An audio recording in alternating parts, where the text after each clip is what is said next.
Welcome to California, CATA. It's your boy Chili Bo Pimpin'. Holla at us cool people, where the cool people at? So cool, yeah. And where my ladies? Come on and bounce with me. Come on and bounce with me. Come on and bounce. And all my fellas, what up fellas? Y'all just chill. Y'all just chill. You know I'm so fresh. Know I'm so grimy. Always stay chillin' with the cops right behind me. You know I'm so cool. You know I'm so cool. You know I'm so fresh. You know I'm so grimy. Always stay chillin' with the cops right behind me. You know I'm so cool. You know I'm so cool.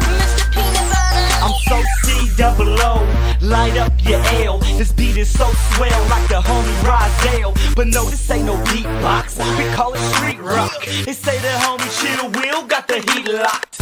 Young Cali, come clap for daddy. So savvy with the patty, you can ask the family. Yeah, I'm young, rich, and dangerous. Interest rates fluctuate with my paper chase. Who the boss? I'm the boss, I'll be late today. I'ma drink, and get drunk today. Cause I'm cool in my polo, cool in the Lolo, cool with the fofo, cool with the. You know I'm so fresh, know I'm so grimy. Always stay chillin' with the cops right behind me. You know I'm so cool. You know I'm so cool. You know I'm so fresh. You know I'm so grimy. Always stay chillin' with the cops right behind me. You know I'm so cool. You know I'm so cool. Bouncing in my peanut butter beans, cooling through the cone zone, blowing in the wind. Roll around town, sitting on chromosomes. Rocks like ice cream, we just call them cold stones. I'm so grimy and I stay fresh. The chicks call me Chill, got it tatted on my chest. Stunner so sick, I can see through the mist. And I'm cool with the bullies, so who wanna trip? Yeah, it's Chill Weezy, hip hop squeegee. I make it look easy, A, B, C, D. Cause I'm cool in my polo, cool in the Lolo, cool with the fofo, cool with the. You know I'm so fresh, know I'm so grimy. Always stay chillin' with the cops right behind me. You know I'm so cool. You know I'm so cool.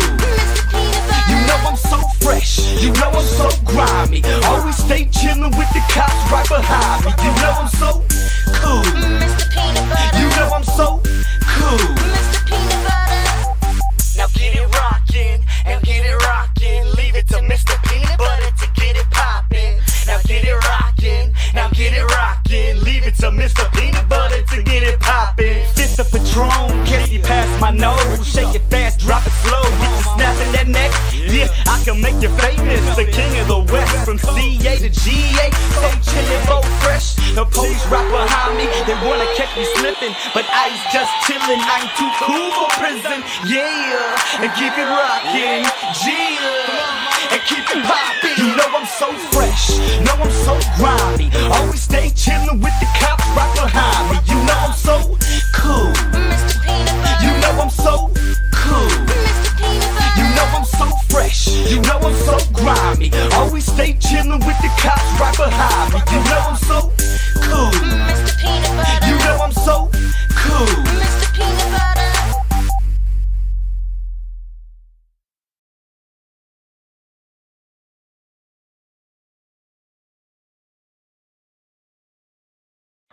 During his life, a person does not really do the company of other people and other creatures. Consciously or unconsciously, intentionally or unintentionally, he causes pleasure and pain, joy and sorrow to animals and fellow human beings. All such occasions he will encounter again as he lives in the Kamala period. He realized that moment when he was the cause of pain to another being. At that time, he made someone else feel pain. Now he has to suffer the same pain in his own soul. All the torment I ever caused to other beings, I now have to live through in my own soul. I enter into the person or the animal and come to know what the other being was made to suffer through me. Now I have to suffer all these pains and torments myself. There is no way of avoiding it. All this is part of the process of freeing oneself, not from the working of karma, but from earthly things. A vivisectionist has a particularly terrible life in Kamaloka. It is not for a theosophist to criticize what goes on in the world around him, but he can well understand how it is that modern people have come to actions of this kind. In the Middle Ages, no one would have ever dreamt of destroying life in order to understand it. And in ancient times, any doctor would have looked on this as the height of madness. In the Middle Ages, a number of people were still clairvoyant. Doctors could see into a person and could discern any injury or defect in his physical body. So it was with Paracelsus, for example. But the material culture of modern times had to come, and with it, a loss of clairvoyance. We see this particularly in our scientists and doctors, and vivisection is a result of it. In this way, we can come to understand it, but we should never excuse or justify it. Consequences are bound to follow a life which has been the cause of pain to others. And after death, the vivisectionist has to endure exactly the same pains that he inflicted on animals. His soul is drawn into every pain he caused. It is no use saying that to inflict pain was not his intention, or that he did it for the sake of science, or that his purpose was good. The law of spiritual life is inflexible.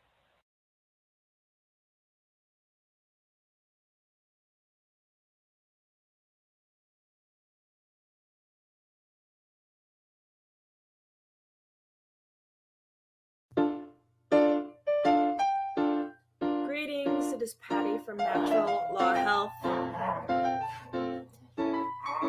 and I will do my best to talk over the chaos of puppies behind me. We are embarking upon a time when I think I should, that I want to, point out is important for humanity to align with nature and keep in mind that nature is the essence of the physical and the spiritual. We are all eternal. We all have an eternal soul that does not die. So our consciousness, our soul, is eternal. There is a spirit, though. I don't know if I could describe it as like a psychic knowing or something that is influenced by that which is beyond. And it permeates us. And it's important to be awoke to this spirit. Unfortunately, in the past, 100 years or more, humanity has been diverted into a materialistic worship. Maybe that's the best way I can say it. We worship materialism. And that really dulls the soul. It dulls the spirit. When all you do is focus on that which you can measure, that which you can see, you invent a device that helps you see certain things. And just because you can see it, that's what you worship. And, it permeates so much today. We have whole institutions that are adding more and more to this materialistic component of what is real. And now we've ignored the spirit so long, we're about to destroy everything or change everything. I'm not a fortune teller, but, today is a pivotal day. Well, not today specifically, but this week. And I'm not one for the news. I don't watch television. I stay away from that for the most part. But I do spend a lot of time,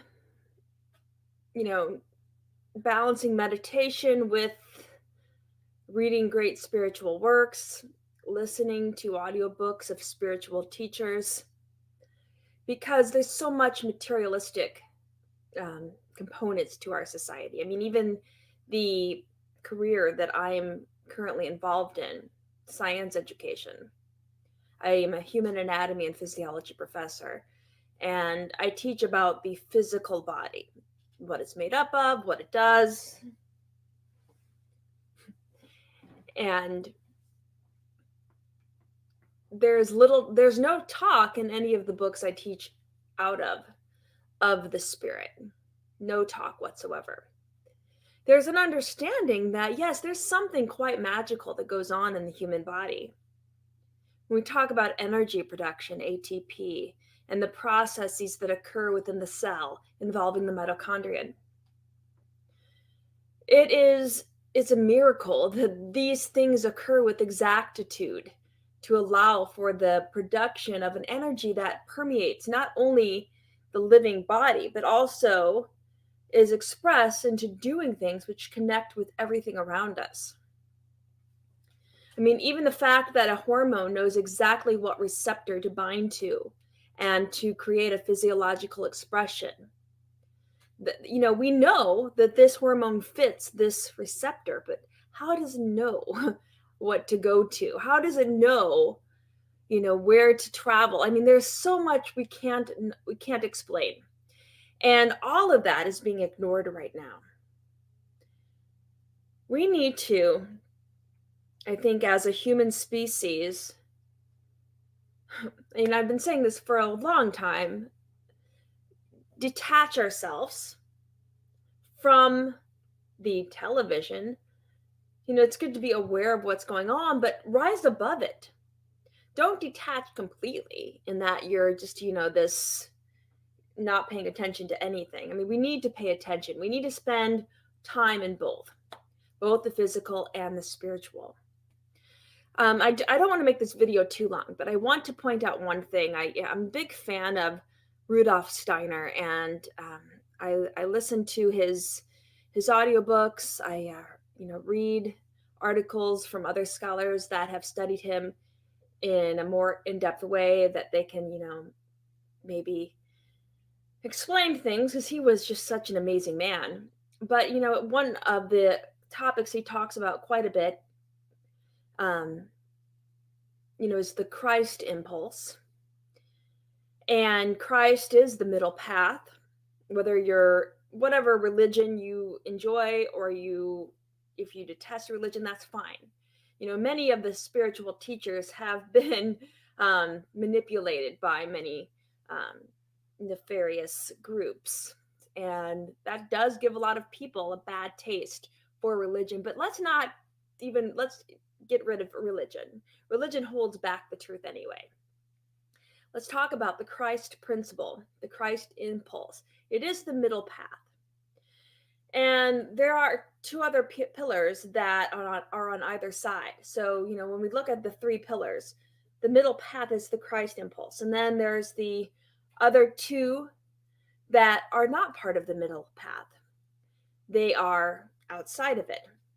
Some people connect that to the two hemispheres of our brain. The corpus callosum connects those two hemispheres. So perhaps the corpus callosum is the middle path.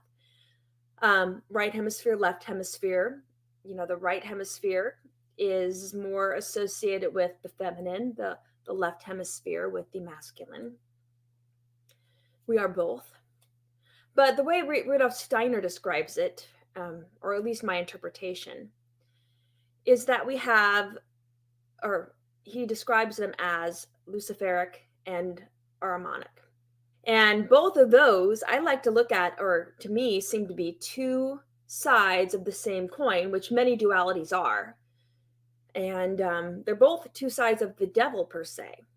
And the devil is an interesting character.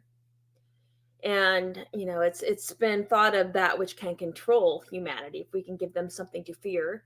Now it's not the devil. Now it's, the fear of other things like an imaginary pathogen. So fear is a common tool to control. But when we look at Luciferianism and Ahriman, again, they are two sides of the same coin. They're both kind of considered the devil, which is kind of taking humanity off the path of evolving and coming to know who we are, getting to that point in our own human evolution where we are completely healthy. I mean, that is possible, right? We are on that path where there doesn't need to be illness, there doesn't need to be sickness. Part of what I do outside of college teaching is I provide health consultations for people to bring them back to a state of health. And you do not need a lot of the chemical potions that are produced by the pharmaceutical industry to maintain a disease in your body. You can actually detoxify it. And I talk a lot about that. But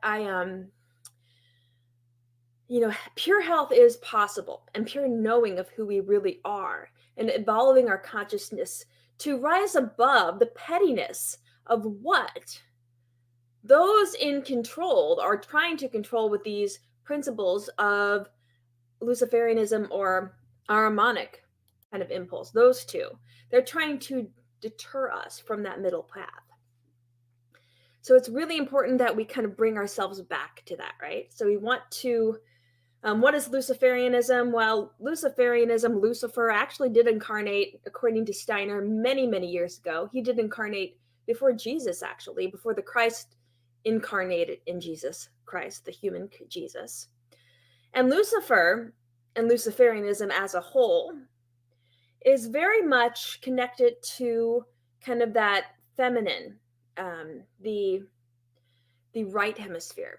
And it meant to pull humans into kind of a detaching from, knowing the physical and just kind of spending too much time in the other realm. And then we have the Ahrimanic, which is really, I think, more prevalent today. This is what is more of a threat today.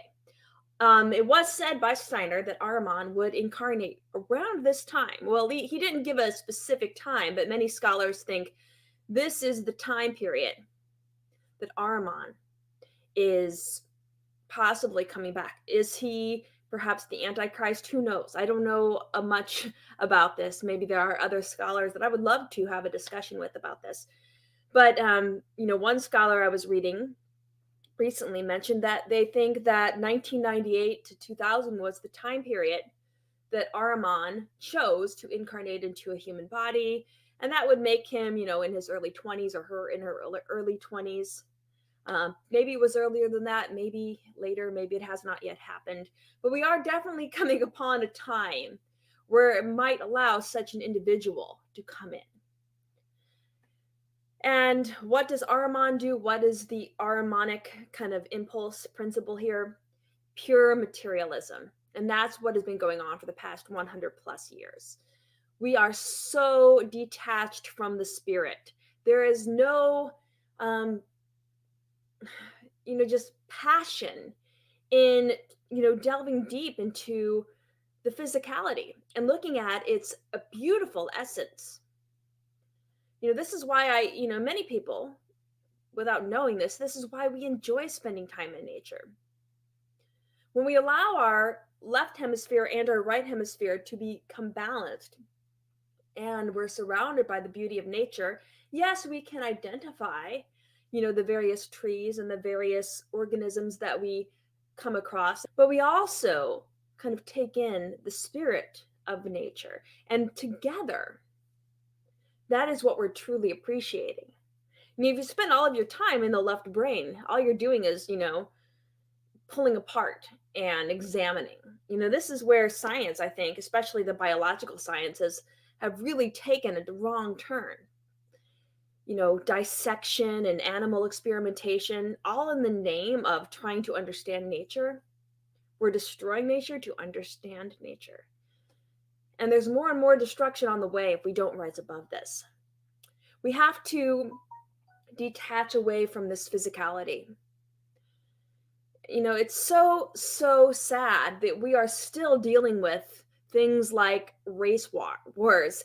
And I think humanity has evolved past this, but the control system brings it back, and they will highlight race as being the issue in many different types of interactions that turn south. We're all humans. We are all humans, and the color of one's skin, their gender. It really, I mean, it's something to note of, again, the materialistic aspect. Oh, you have your melanocytes produce more melanin than mine do because I have paler skin, right? So you have more of the pigment in your epidermis than I do. So what? There's an essence, there's a human essence that connects all of us that should go above and beyond that. And that is what the control system does not want us to be knowledgeable of. Because as a humanity, which is so needed right now, if we can understand what elevates us, what connects us all, we won't let this control system, this government, this mind control continue doing what it's doing. So a revolt is necessary. And, there's more I want to talk about this. I highly recommend going into the works of Steiner. I have a Telegram page, which I think Telegram is a little bit more safe to post on. And I've been posting my own videos that I create, as well as videos that I find, which are nice. Like I work out in the morning and I listen to Steiner audiobooks, or I study homeopathy online, or watching homeopathic types of videos, or herbalism. That's what, as a naturopath, I work with. Herbs and homeopathic remedies, but more important, diet.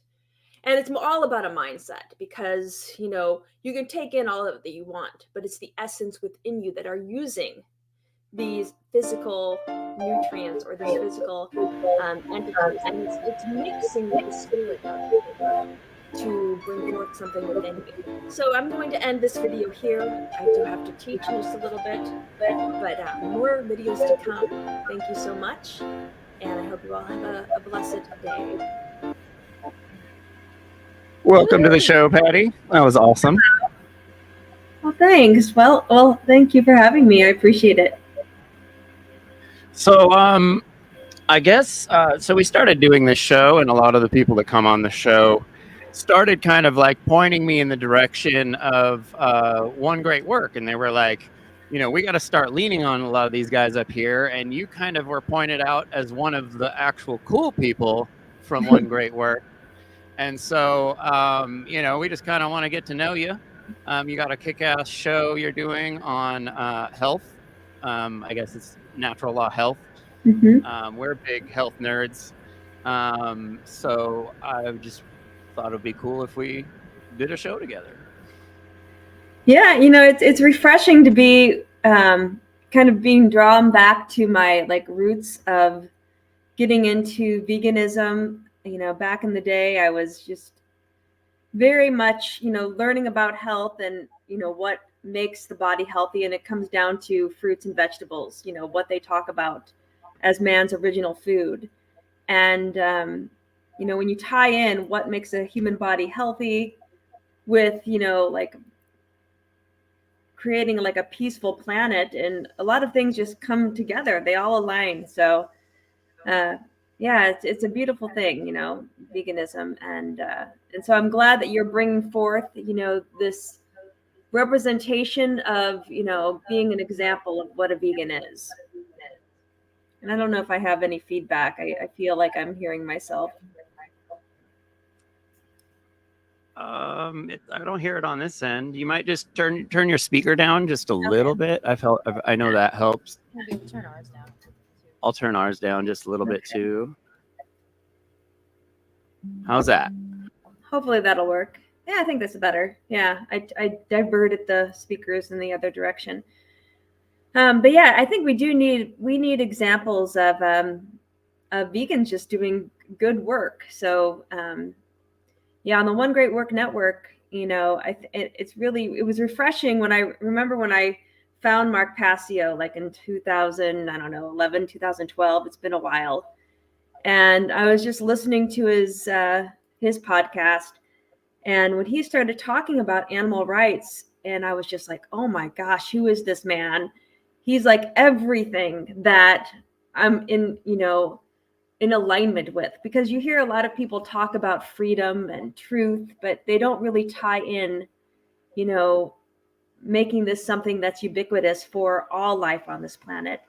And, you know, when he did that, I was just so excited. And I remember, if you listen to some of his, I don't know what number I came in on, but I did call his show quite a bit. And I remember one time I called when he was talking about veganism and animal rights. And I think this was before Mark completely went vegan. I think he was still doing some maybe dairy at that time. And I just made the comment, I'm like, well, you know, animal products are so addictive because, you know, right before the animal is killed, like they use those stun guns to kill the poor cows, and this rush of adrenaline just permeates through their blood, and it gets embedded in their tissues. And then when people eat the muscle meat, they're getting that kind of jolt of epinephrine, and that's what they're addicted to, that stimulation. And this is why people find it hard to get off animal products, because it's very addictive. And like any stimulant, you just need to take time to kind of detach from it. But, you know, I made those kind of comments early on in Mark Passio's group, and just seeing how he has completely become vegan, and just the power, the example of who he is.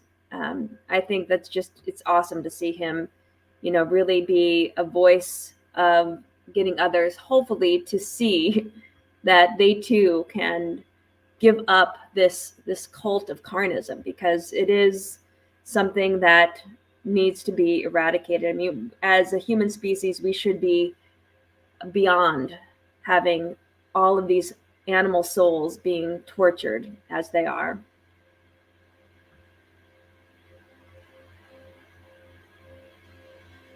Now, if you guys are muted still.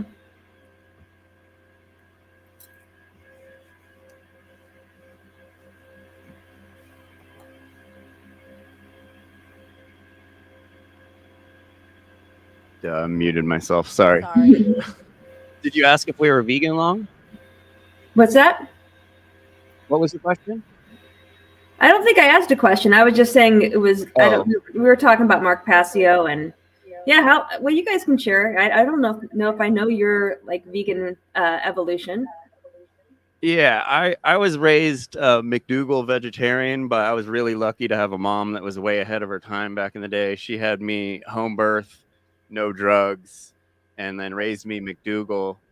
And I, in my late teens, went vegan in the 90s because I was really into like, there's this whole vegan straight edge movement that happened with like punk rock music and stuff. And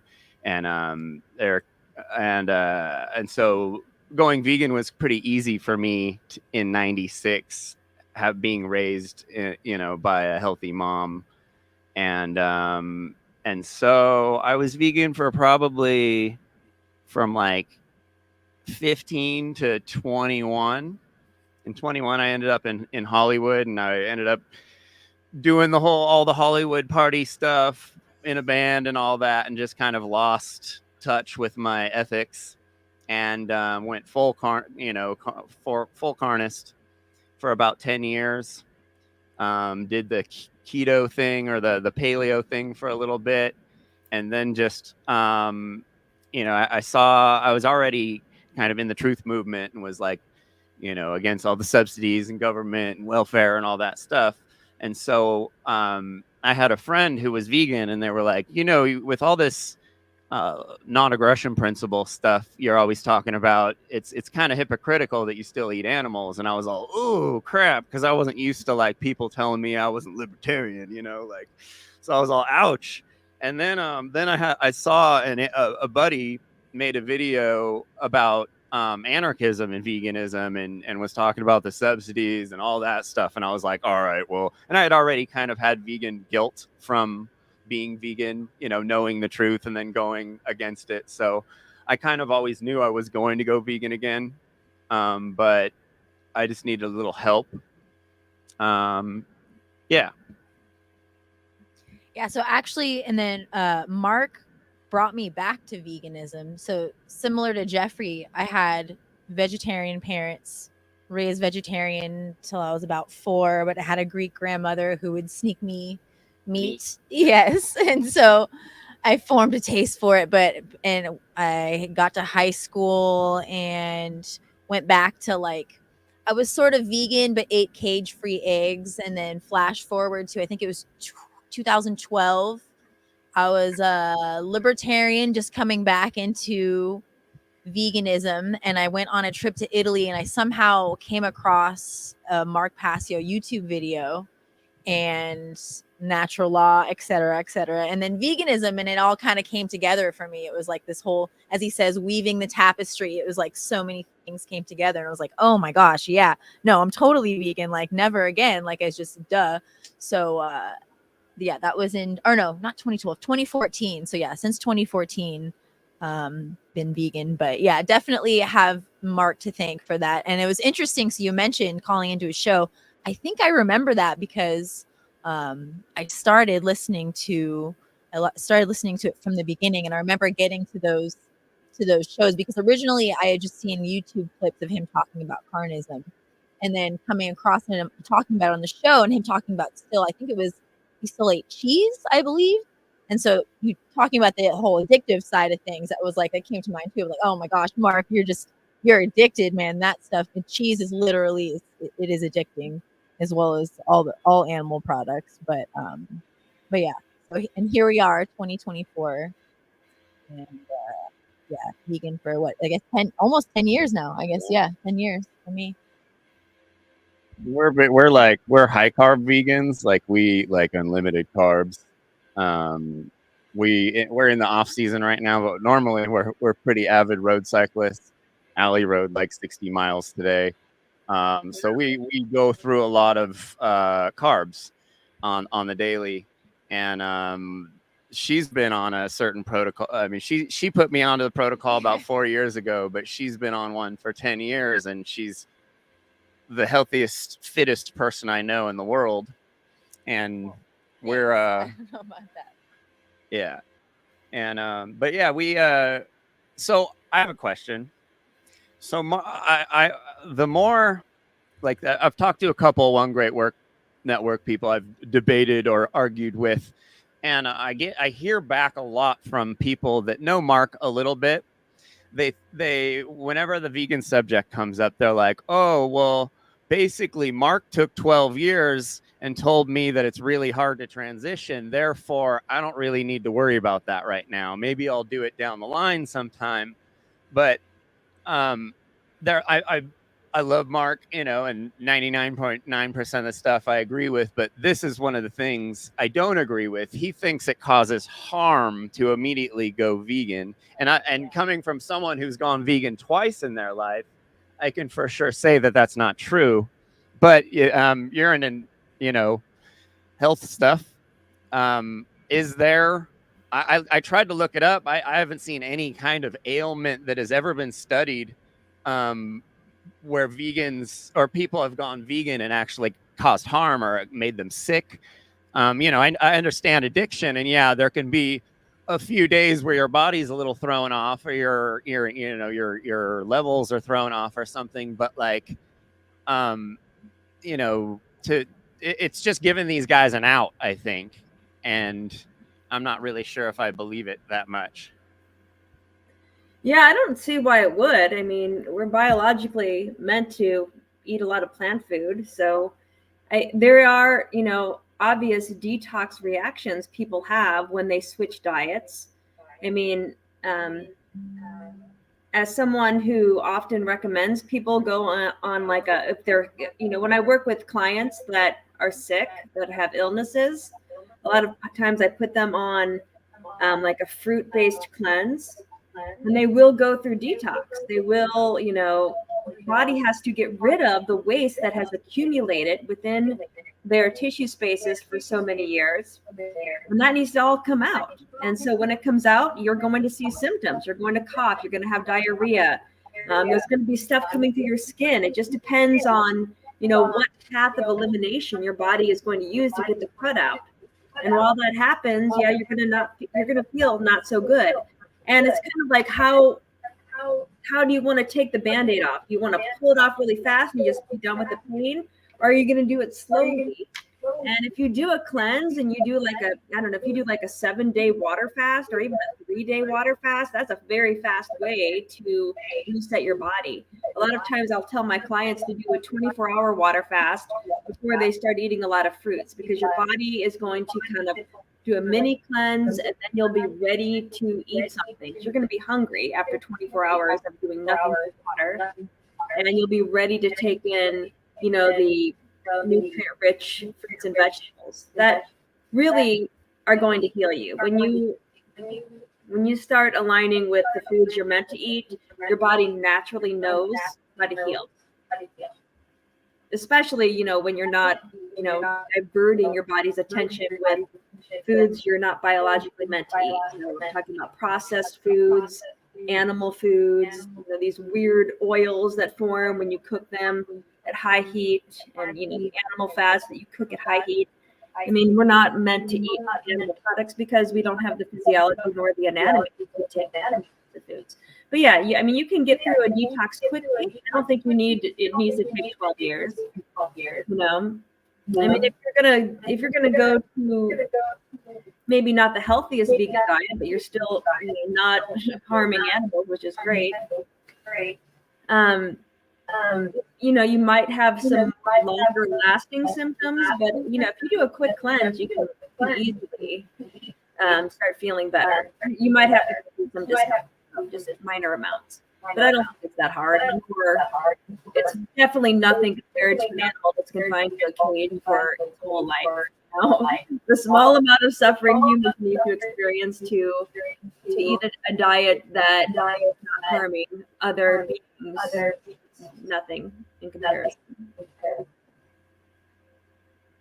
Yeah, and like you said earlier, the hormones that are released, not even at death too, but just preceding death, just the depressed, tortured hormones that an animal is just saturated in their blood, and then they get that last shot of who knows, what kind of combination of hormones that are just, it's in the meat, and those are bioavailable to humans because it's mammalian.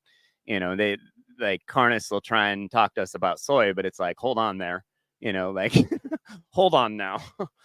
You're eating far more sketchy hormones in meat than you'd ever get in a plant, which is something we're supposed to eat. Our body's designed to eat that.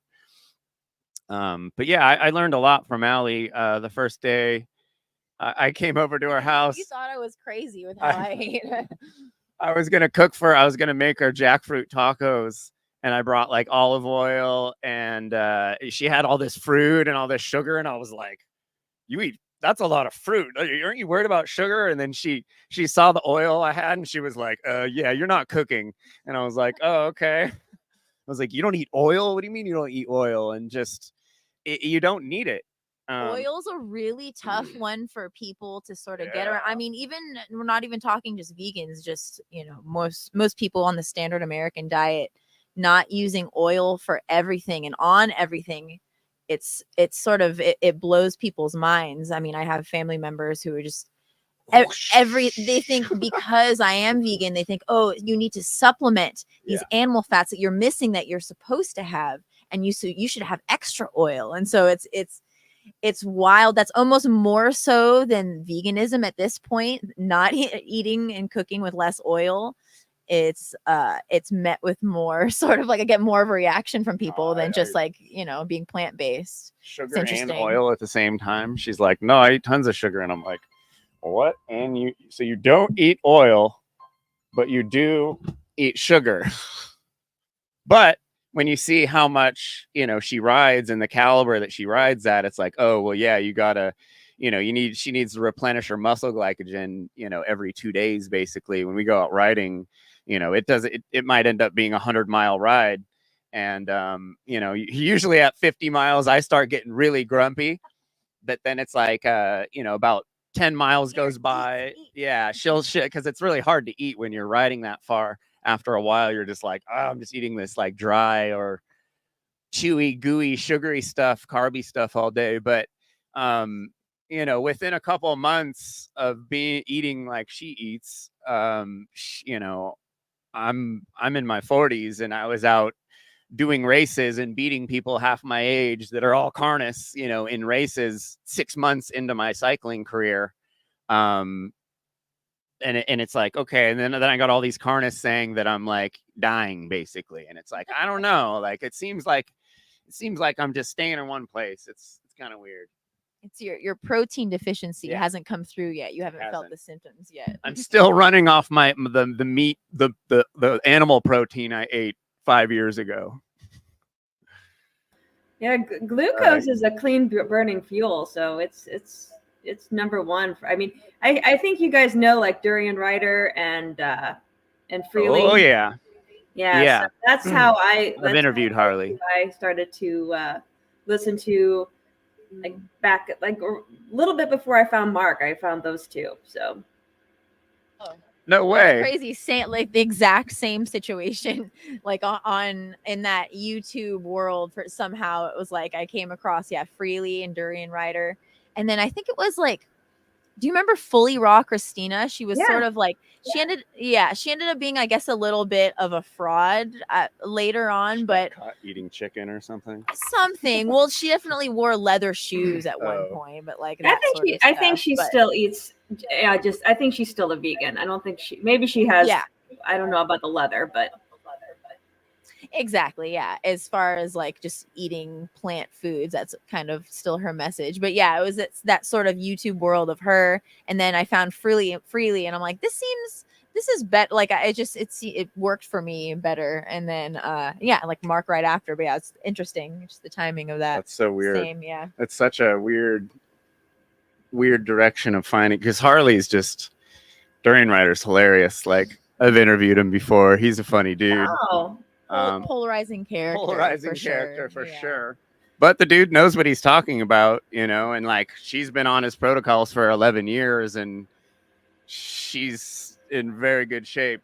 Yeah, he worked with Doug Graham, who was a natural hygienist, which when I was in medical school, this was like late 1990s, I did an internship with Joel Furman, who is a vegan doctor.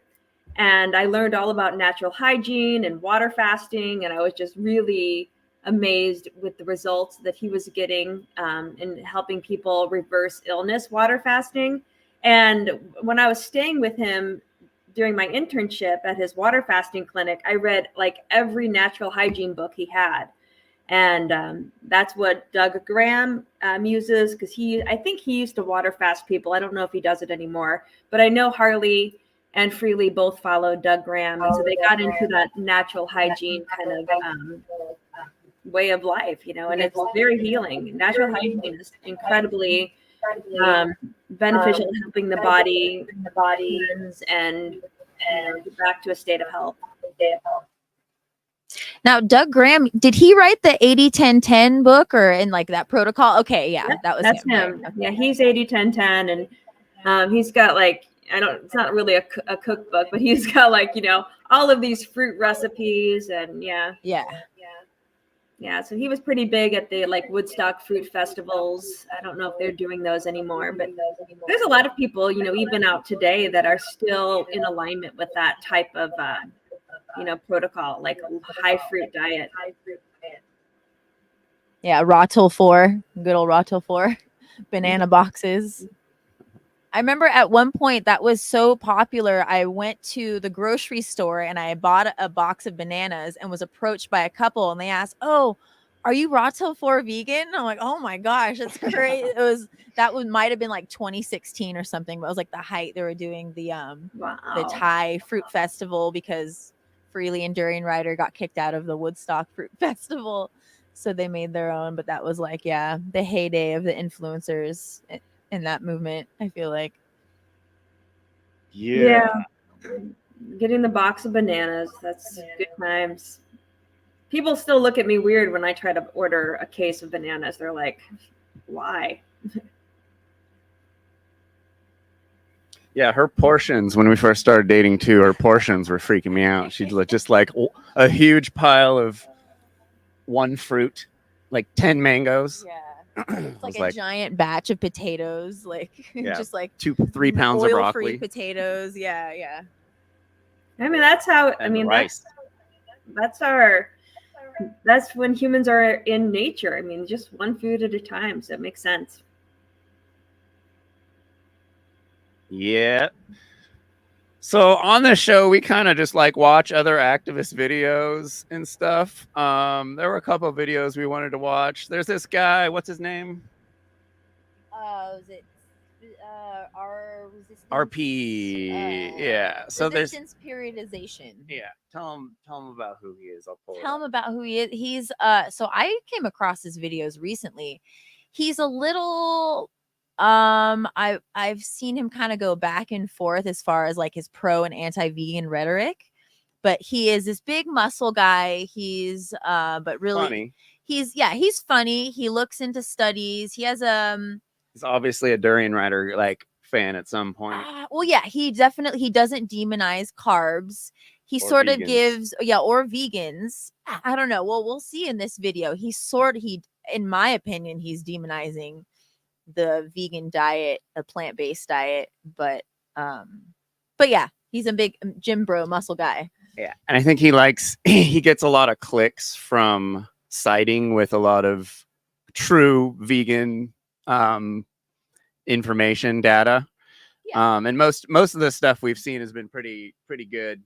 But I think he's like a clickbaity guy. He's like, oh no, vegan, like he's telling the truth about vegan stuff. There was a video we once found where he said something about high carb vegans being some of the healthiest people in the world, and it's like, oh, weird. Whoa, wow, Carnist saying that, but it's like, oh, well, he must have watched some Durian Rider videos. I think that video was more recent, and the video we're watching is a little older. So he's a little bit contrarian, right? So he seems to be like tries to go against the grain a little bit, and now the anti-vegan stuff is so popular. Pro-vegan is contrarian now. I feel like again a little bit maybe.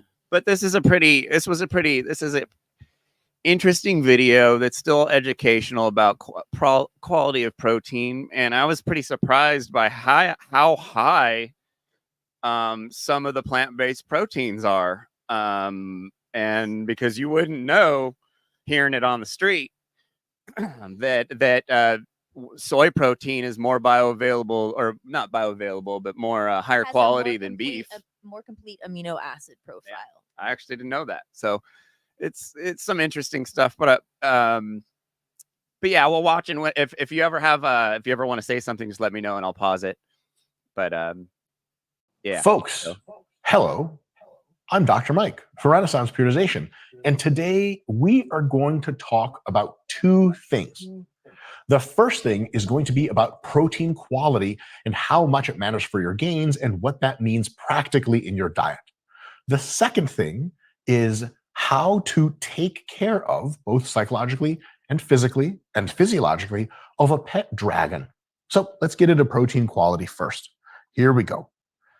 Protein quality actually is an indexed, measured variable that nutritionists came up with, which is awesome. It's not like some, oh, geez, even if you say like, oh, that's a high quality car, well, that's a great quality chair you bought there, Bob. I don't know, fuck buys chairs.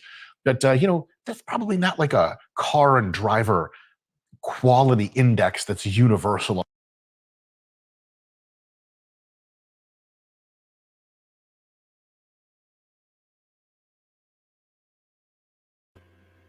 You're muted right now. So this chart is pretty interesting. It's how the USDA grades protein, and number 4, soy protein isolate. I was pretty interested. And then underneath that is fungus-based vegan protein, and then beef, and then chickpeas right after beef, which this is all pretty surprising to me. Not that I didn't think that our protein sources were high, but I didn't know there was an actual official rating system, and I didn't know plant-based proteins rated so high. Milk protein, whey protein, bleh, that stuff's so gross. It's a byproduct. Yeah. Whey protein's just a byproduct. It's all marketing is why it's become so popular. As was collagen marketing BS. Collagen's just regular protein Among all car engineers. But in sport nutrition, the way we measure protein quality has a few different indices, but one is probably the best. It's definitely my preferred scale. It is the Protein Digestibility Corrected Amino Acid Score, or PDCAAS, or podcast. Do you have a podcast? You're like, oh, yes, a podcast. I have been on a few. Like, no. I mean protein. What? In any case, that score essentially, in non-technical language, kind of measures two things. The first thing is how well are proteins digested and absorbed into your bloodstream. And the second thing is what fraction of that protein actually makes it into useful function versus is burned up as energy. Proteins, once they're digested, are just a mix of amino acids. If the fraction of amino acids is similar to that composes your body tissues, then pretty much all the amino acids kind of go to really important, useful functions, and not much is left over to just burn off for energy. But sometimes proteins, especially of organisms that aren't super closely related to us, the eaters, like plants, have a crap load more of some amino acids that we need and a crap load less of others that we'd really like to have. And thus, a bunch of the potential muscle growth you could see from eating a protein like that, even if it was digested, absorbed completely, your body's like, all right, time to build muscle. Amino acids line up. And the amino acids are like first day of boot camp. And you're like, we got 18 of you. We only need one. The 17 of you, just wait here. And then we need 15 of you other motherfuckers. We have 3. Fuck are we supposed to do with that? So we just don't have enough amino acids. Some body processes are just rate limited. So if you're taking in a low quality protein, which doesn't have enough amino acids to do some very vital functions of protein construction, that process just will proceed at its rate limiting step, which is like, oh, this kind of amino acid, we have not enough of it. We're only going to build enough complete proteins out of it with what we have. The other amino acids that we don't need a lot of, they're actually just burned up for energy, which isn't a bad thing, but you don't exactly eat protein to meet your energy needs. Carbs and fats do that really well. You eat protein in order, well, for our purposes, to anabolize and to create muscle tissue and to be able to be taken seriously when you go to the gym and say things like this, no wait, hold on, with this is my best pose, it's classic. Yeah. Anyway, Arnold impressions that are terrible aside, protein quality comes down to two things: how well the proteins are digested and absorbed, and does the amino acid content of the protein in question match what your body needs for vital functions, but also for muscle growth and stuff like that. And it turns out muscle growth is a core vital function, so there's almost no difference between those two things. This PDCAAS score ranges generally from 100, although technically some proteins like whey protein can rank at 102 or 104. It was originally based on egg as being the highest quality protein, this scale. Then they tested whey, and whey was like, fools, I'm immortal. Like, easy, Vegeta / Broly whey. I wonder if anyone could do an impression of Vegeta and Broly from Dragon Ball Z. If you don't know who those, just turn off video. Fuck out. You're not in our fan base. Fuck off. Just kidding. Please stay. We love you. We're just all anime nerds. I wonder if anyone could do a Vegeta or Broly impression and actually tell them apart. I don't even know if the voice actors can do that. It's just a very upset Japanese man. In any case, at the very top, scoring 100 or 1, depending on how you like it. I like the scale that goes off 100. Scoring 100, and you can see right here, it's 1, but close enough, is milk proteins and egg proteins. They give your body exactly what it needs, and they digest and absorb basically completely. You drink a bunch of whey, that shit's going into your fucking body. And it's going to get used for vital functions, including muscle building, like 100%, more or less. As you go down the list, the various other proteins don't quite make it all the way into full utilization, and some of them even get to being not so great as far as what fraction of them are actually useful for your body to do the things with protein we want it to do.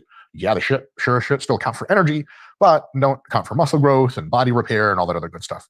So the rank list there, you can see it yourself. I'll just pick a couple off here. Soy protein isolate actually gets a 99%. That's fucking great. Beef gets a 92. Pretty sweet. Chickpeas down to 78. Oof. Black beans, 75. Not terrible. I think it's worse. Peanuts are at a 52. Okay, so almost half of the protein you eat from peanuts doesn't do protein things. It does shitty versions of carbohydrate things. It's just used for energy.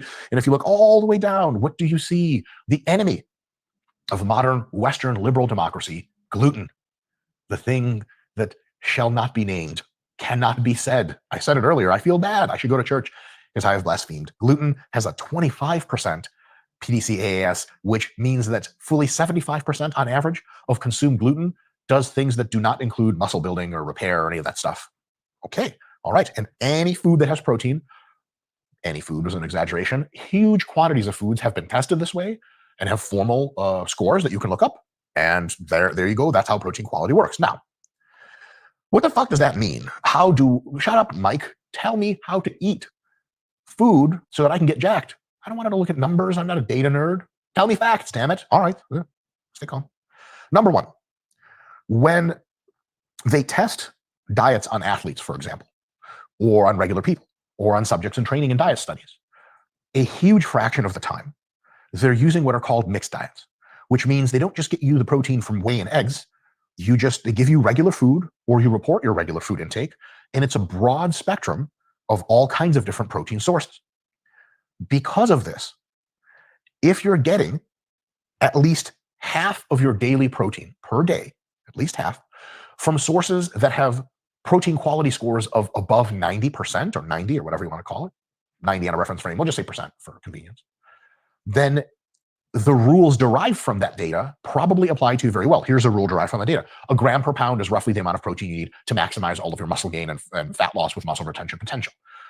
Now, here's the thing. A gram per pound is actually a slightly overstated figure. The reality is a little bit below that. You could totally eat like 0.8, 0.85 grams per pound, and you would be totally set if your protein quality was quite high. But in a mixed diet, if you consume at least 50% of your proteins from high sources, so 0.9, so that means what counts on this list? Beef, mycoprotein, which is a fungus-based vegan protein, is actually pretty good. Soy protein isolate, if you want to be a real man, you eat soy. Everyone knows this. Egg protein, milk protein. I'll tell you, almost all of the animal products that you eat, like fish and chicken and turkey and all that stuff, they're real close to 90 or above. So if you're eating whole food sources of largely animal-based proteins, you got just nothing to worry about. You never have to look up protein scores, and the gram per pound and all those rules definitely apply to you. You don't have to start being concerned with, oh shit, am I eating too low of quality protein? Do I need to eat even more than a gram? Almost certainly not, because the direct data that they reference for this came from mixed sources. It's not like, well, in humans consuming only egg and whey protein, then yes, a gram per pound is enough. But in humans consuming a mixed diet, well, they need 3 grams. That's just not the case.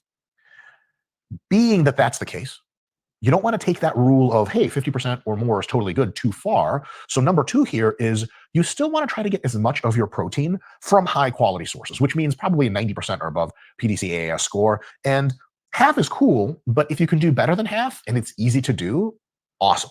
Awesome, awesome, awesome. So you should always be looking for, essentially the cheat sheet here is like egg, dairy, and lean meat, and high quality vegan, soy, microprotein, etc. That should be the chunk of protein you smash onto your plate that looks like the size of your fist, kind of every meal of the day. If you're doing that, you don't have to, you could just tune the fuck out. We're going to get a huge drop-off rate. Scott, the video guy, in views of this video, because they're just like, he told us twice to leave. Once if we didn't know a stupid Dragon Ball Z reference, and twice because we didn't need to pay attention to this presentation anymore. So yeah, you just don't have to worry about it a ton if you're doing that stuff. Now, if you are eating a ton of low quality sources, what does that mean? You go into MyFitnessPal and you're like, oh, I'm eating 350 grams of protein. Amazing. I'm overqualified. But then you look at where it's counting protein from, and like 80% of it's like breakfast cereal, oatmeal, wheat bread, tortillas, peanuts.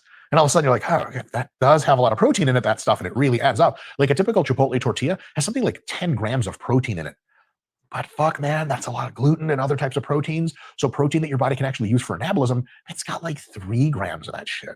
So what happens if you're eating a lot of low quality proteins is, if you're super fucking anal and you're a super fucking nerd like me, what you can do is take shit plant proteins that score below 50% and count them as 50% carbs, 50% protein. You can't do this in MyFitnessPal. You got to do it yourself manually. But what ends up happening is, like, let's say you eat a turkey, 20 grams of protein from the turkey sandwich, and then you get 10 grams of protein from the bread. Let's just imagine that's it. It's a shitty turkey sandwich. Where the fuck is the mayo? What about veggies? Cheese, anyone? A sandwich without cheese is a sick joke, but I digress. So let's say, fuck it. I can't even do this analogy well. Turkey plus cheese is 25 grams, damn it. And then the bread total is 10. The total carbs for that is 40. What you can do is say, okay, 10 is bullshit. I'm going to count that as a 5.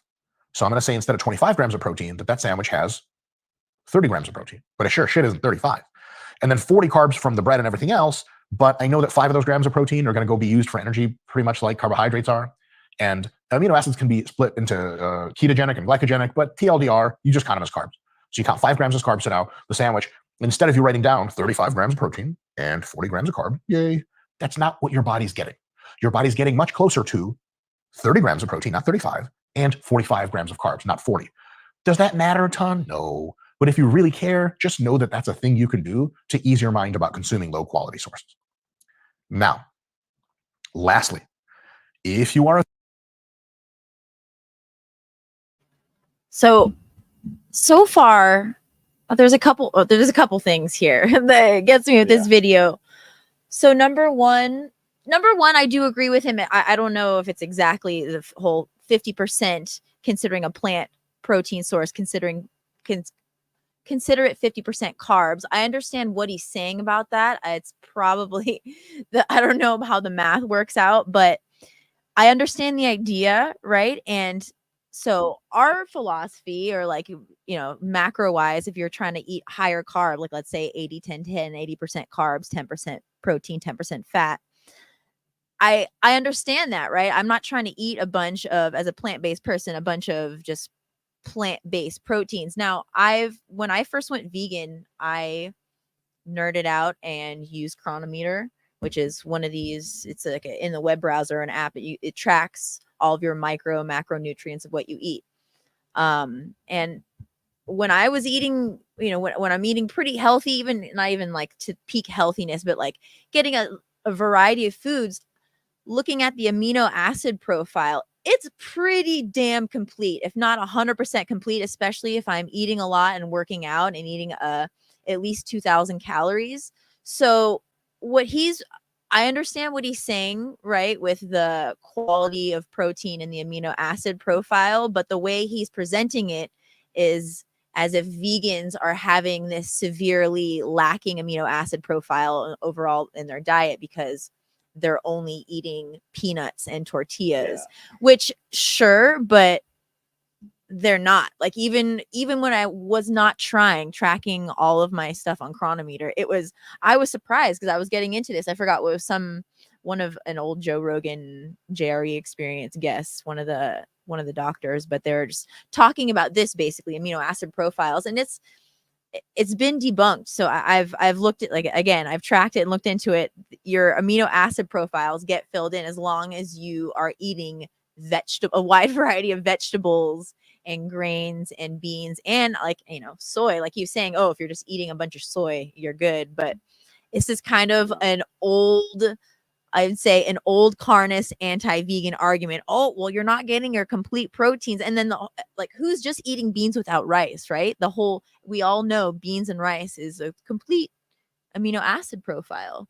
So I think it's very, very unrealistic to paint a plant-based diet, a vegan diet, as being lacking like he is in this video, in my opinion. I don't know, maybe I'm just biased, but I mean, he's talking to bodybuilders, of course, so, and it's all about what your goals are.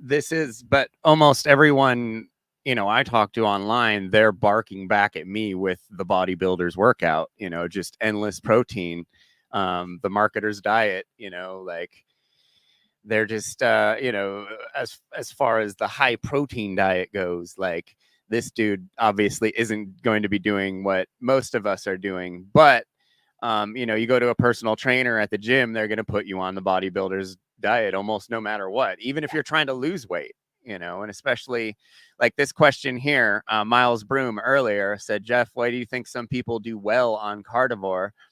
What do you think of the long-term health outcomes of it?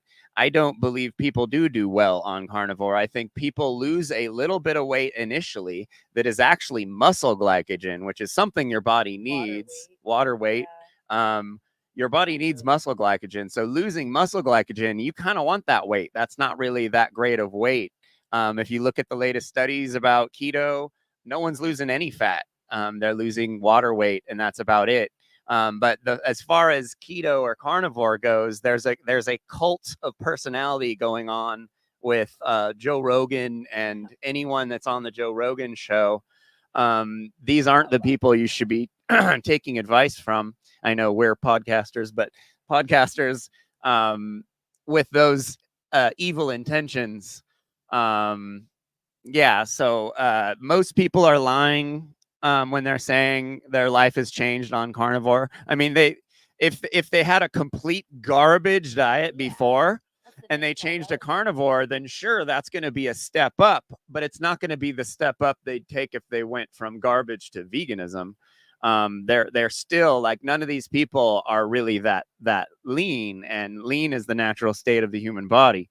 Well, I mean, and you can, like you were saying, it's all relative, right? Like if someone's coming from a trash diet, eating too much, then going carnivore and eating less, okay, yeah, you're gonna lose weight, but and there are benefits of losing weight, but then what else is happening? What's happening in your gut? What else is happening? Are you able to run a mile? Like people completely ignore their cardio, And there's also something to be said for the protein that you're getting in its raw state, because I think that's what biologically our enzymes are meant to break down. When protein is denatured as it's cooked, it changes shape and it plaques up the gut. And I think, especially animal protein, it's more likely to lead to chronic kidney disease. I mean,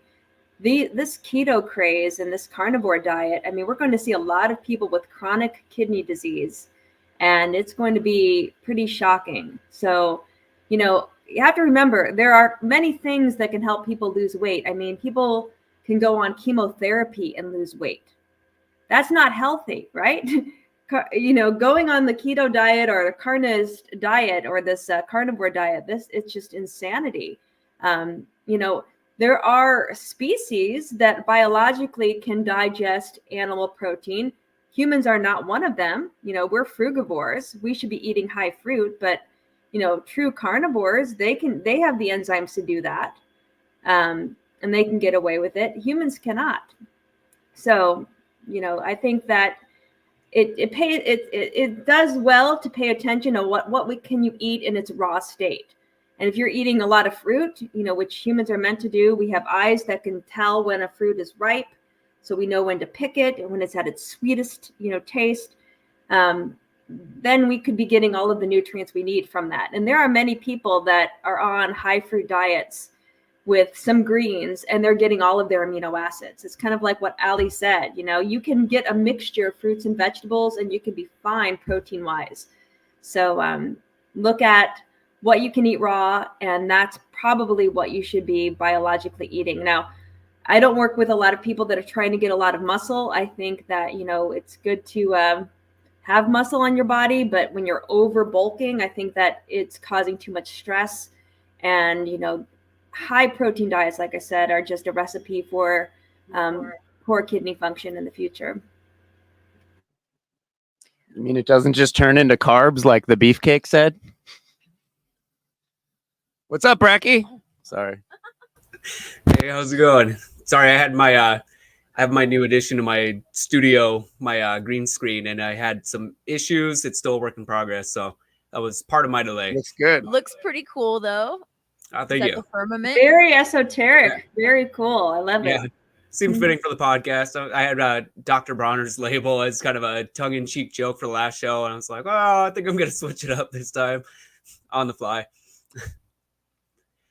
But I like the topic from what I've been able to hear so far. I am kind of curious. Did you guys touch on the whole subject of like just simple carbs in the form of sugar, like that impact on the body, how it can be used for fuel? Or, but I know you guys are kind of not yet carbs. Yeah, not super in depth yet. I don't think we have. Get it? Okay, I've been curious about that. Ellie's like, the carb queen. What do you mean? Yeah. Simple carbs, and I don't. That's your. I mean, I saw like a pretty decent little transformation just experimenting with it. Like, off of your guys' recommendation, just loading up a little extra on the sugar and just keeping the diet clean otherwise. And I noticed some pretty subtle but significant differences just in my demeanor and everything. I'm still doing it. It works well. Yeah. Oh, good. Yeah, you're still doing the protocol. Oh yeah, as much as I can. Braxton's been on the protocol for about what, 4 months? Yeah, something He like came that. out and hung out with us for a while, and the second he started eating more sugar, his personality just like blossomed. Yeah, some much needed carbs. From the I quietest guy on the show to the most, then just like busting jokes left and right. We're like, who's this guy? Yeah, cutting out caffeine was a pretty big part of that too, because I was so used to just drinking like cup after like tall glass of just coffee, sometimes just black, and I just realized I was really probably putting my adrenals, whatever it is, I was just running on adrenaline most of the time, and kind of getting back into caffeine lately. Not as much, but like just testing the waters, I'm noticing I'm like, okay, I need to dial it back a little. But overall, Yeah, I mean, I can't. At least, like, I can't. There's nothing I've stopped doing that I've noticed a bigger thing from than caffeine. Just in several different ways. And it's just I don't. If you're eating enough carbs and exercising, you don't need to have all that energy dumped on you at one time. Like, you have a more consistent, your energy is more consistent no matter what if you're eating right and exercising. Well, and tolerance wise, I mean, I know it varies a little bit from person to person, but caffeine seems to be something where you build that tolerance, and it's just so easy to increase the dosage to the point to where you're getting way more than enough, and then going through a detox, getting off of it, even going back into it again. You don't have to have as much to have the little bit, benefits that you do, we like to enjoy from caffeine. I mean, like, I know myself, like you were saying, like, I love the taste of it. But I can just drink like 3, 4, 5 cups a day, like if my body allowed me. Yeah. But I have to like slap them out of her hands at a certain point. I'm like, what are you doing? yeah, I think But a big part of it's like the ritual of it too. For just- sure, yeah. Just You like have to having a find drink in something hand. else. Yeah. Like it. Yeah, it's very much just a creature comfort kind of habit. A little too easy to get pulled into. Well, and it's something warm, right? But it's carbs and hydration still. So I think that's something I realized over the years was like I would try and omit coffee and then like, just try and eat and drink water, like, or eat something and drink some water, but it's not the same. It was like, no, because I put sugar in my coffee. That was at least something that I did. I always like sweet coffee. And so I needed to have something to replace that sugar hit in the morning. Ideally, fruit smoothie. That's like number one, but we don't always have time for that. But even just eating fruit or something, or having something else that, even if it's processed, some sort of sugar in the morning is really like part of the whole, like, yes, the ritual and the caffeine, but having that really gets you going. And every cell in your body runs off that shit. So, why not wake everything up in the morning with water and glucose, rather than throwing sucrose, throwing some stimulant at it that's just gonna kind of start you off on the wrong direction. Oh, sorry. And all it really does is just block it. What is it? It like blocks your adenosine receptors, which just it makes you unable to be tired essentially, but you're not actually getting energy from it. So you're just tricking your body into thinking you're more awake. It's kind of a joke of a drug when you really think about it.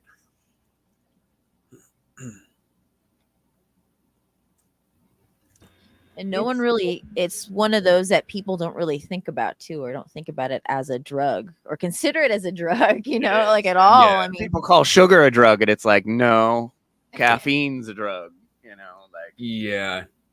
That gets you far more hopped up. I mean, sugar, you can get like a sugar high, but it's if you aren't like pre-diabetic, you're not really going to have those kinds of issues, or the artificial colors, I guess. There's so many things that could factor into that. Yeah. Yeah, I think what Karen wrote about energy should come from within is so true. I mean, we should not be taking anything for energy. When we're a clean system, we produce our own energy. And, I think that's the beauty of like high fruit diets. Allie mentioned, sugar and hydration. that's what you're getting with a piece of fruit. You know, fruits are water rich. They're like full of structured water, and they come with all of the sugar and the amino acids and the simple sugars and vitamins and minerals. I mean, it's just the perfect food. So I remember, you know, speaking of Freely, you know, she was one of the first people I found, and I actually set up. She gave me some like advice for, I don't know, I paid for some consultations with her.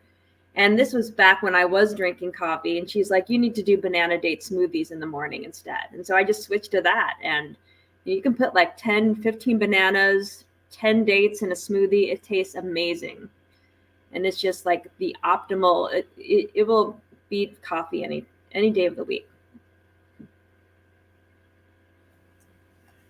Yeah, she'll make a big, huge, giant smoothie before we go on long bike rides, and it's like there's nothing you can Game take changer. that'll make you feel better on a long ride like that than a giant smoothie of just like tons of fruit and bananas and stuff. Yeah, or anything, or just going about your day, or just going to work, or doing anything. Like, it's just having that just as a base, like because it's hard to get in. I mean, just eating fruit. I mean, I know I'm preaching to the choir to you, Patty, but it's hard to eat that much fruit, that as much as you can get into, let's say, a smoothie, and you can like sweeten it up and add some yummy stuff to it. Like, I can't you'd be eat that much surprised fruit, how much that's for fruit sure. and veg you can add, greens and stuff, how much fiber and good stuff you can get into yourself, so to speak, by doing that. But yeah, game changer Yeah. for sure. Braxton's our local expert on corn. I'm striving to be more of an expert in it, but it's some pretty interesting things I've come across. Braxton got us into blue corn maize, nixtamalized. It's really good. Yeah, Put it in our morning drinks and stuff. Put it in. Yeah, anything. there's a lot that you can do with it. It's typically called pinole, but you can make it into a drink called atole, which is it's basically a mix of nixtamalized maize. So it's just the original form of corn that's been broken down and cooked properly, and you mix it with, say, like cocoa, like cinnamon, a number of other different, like, you know, herbs, and you mix it with sugar, I guess, and it's supposed to make like this awesome like energy drink, pretty much, that the Tarahumara tribe in Mexico, they're kind of famous for it. They kind of made the process, or this whole I guess these products, but they made it popular because these people would go on like 500-mile round trip like runs wearing like a backpack, and I'm not sure. I want to say it had like rocks in it for like weight, or maybe it was just essentials, but they would be kicking a wooden ball the whole way there and back. And they were able to do it basically just fueling themselves off of this corn mix drink.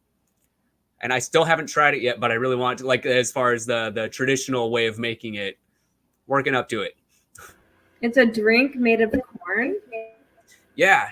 Yeah. It's kind of like a protein shake in a sense, because you take the corn powder that you would make like tortillas or anything with, and you just mix it all up with like cinnamon and everything and sugar, and you just kind of sip it as you're doing whatever your exercise is.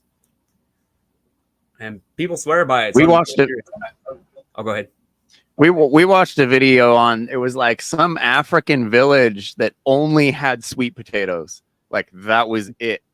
And like these dudes, it was the same thing. They were doing like extra human feats. Yeah, crazy endurance feats, allegedly on not enough protein, you know, because back in the day, they you know, they've always been pushing protein, and they were like, well, these guys are taking in like a quarter of the protein that like these Americans are, and the Americans are dying, and these dudes are running like 100 miles a day or something like that. What do you think their amino acid profile looks like in their diet? Yeah, dude. Like, do you think they're counting their amino acids? Yeah, sweet potatoes are bomb, though. We eat a lot of sweet potatoes. I'm growing purple sweet potatoes.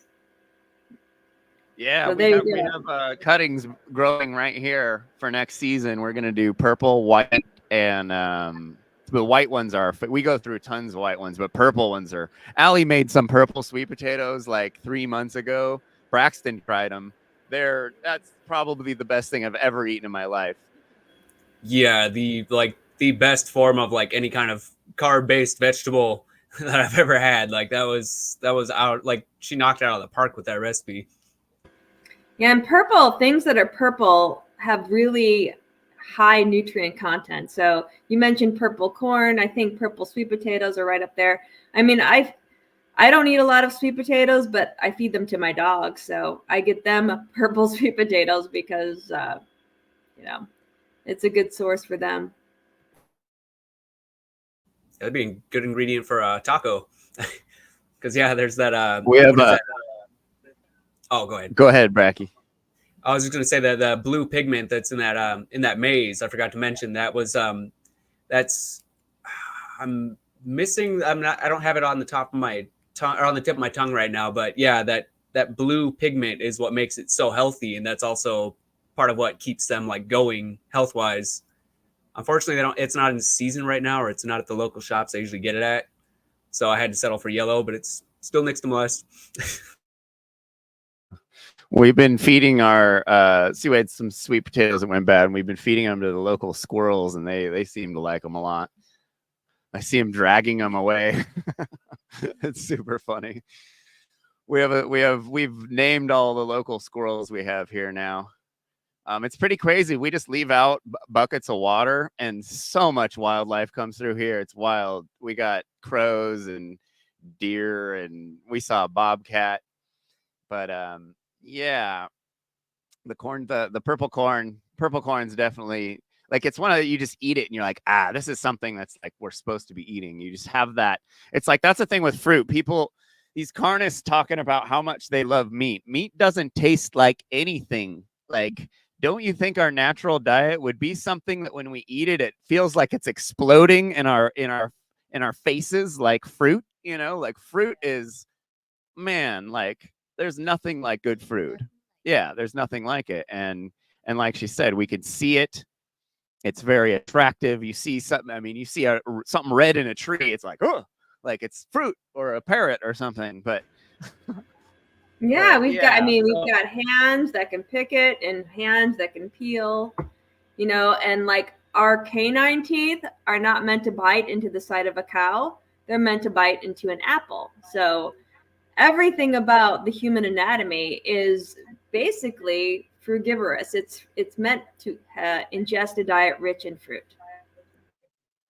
I've read something that was a study that said that, or it was not a study, it was some science that said that we have canines left over. We have canines simply to scare people away, be aggressive looking, like that's what some old study said. That it was just some leftover stuff, or that was used for us scaring, because we were never carnivores. Our physiology doesn't look like it, so it was simply for scaring people, which probably wasn't that scary. Yeah, probably wasn't. Probably looks pretty cringy as a I last knew Ray resort. Clever was gonna go for that one.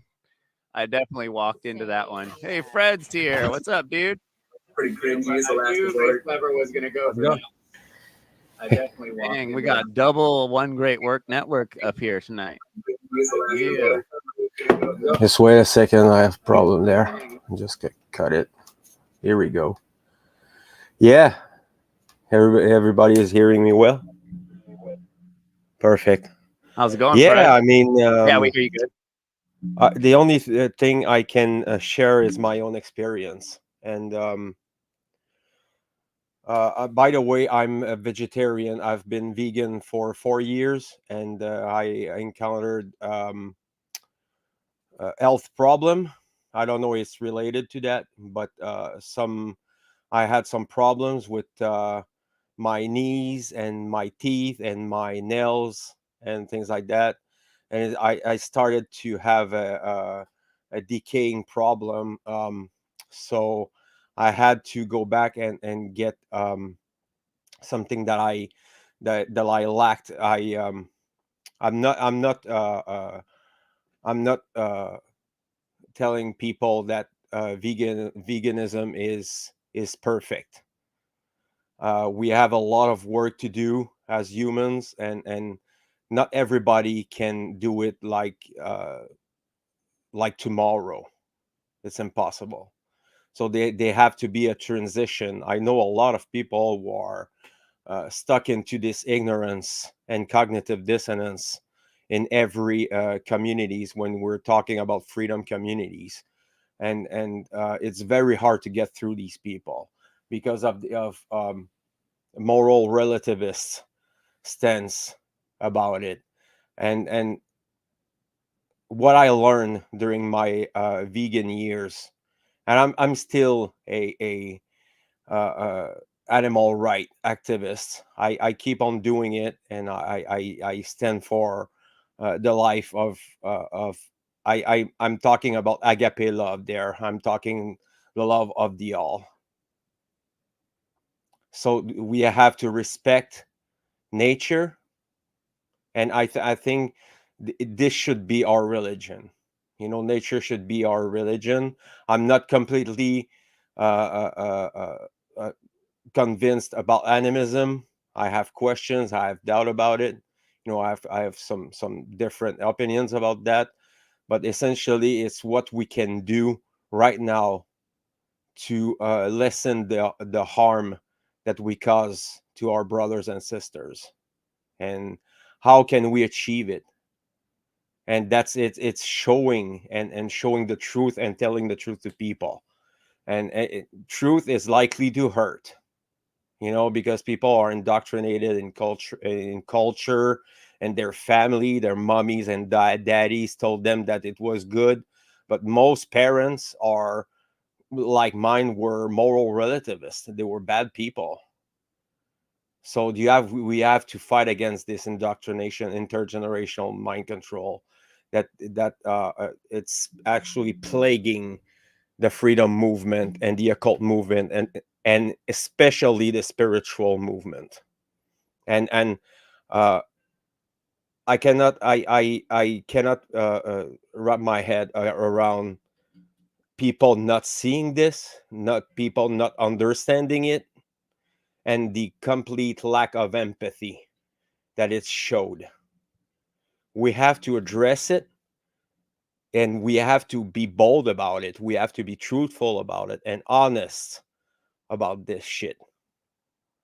I stumbled upon Jeff's work, and I was called by it because I could not see outside inside the One Great Work Network or the spiritual movement. I couldn't see that kind of approach, this apophatic approach to this reality, this truth that we're living in. So I'm not saying that I'm the only one fighting against the the cognitive dissonance and the schisms inside these communities. There's a lot of people, smart people, who are doing it, but it's not enough. It's not enough, and we have to call this shit out. You know, addressing it.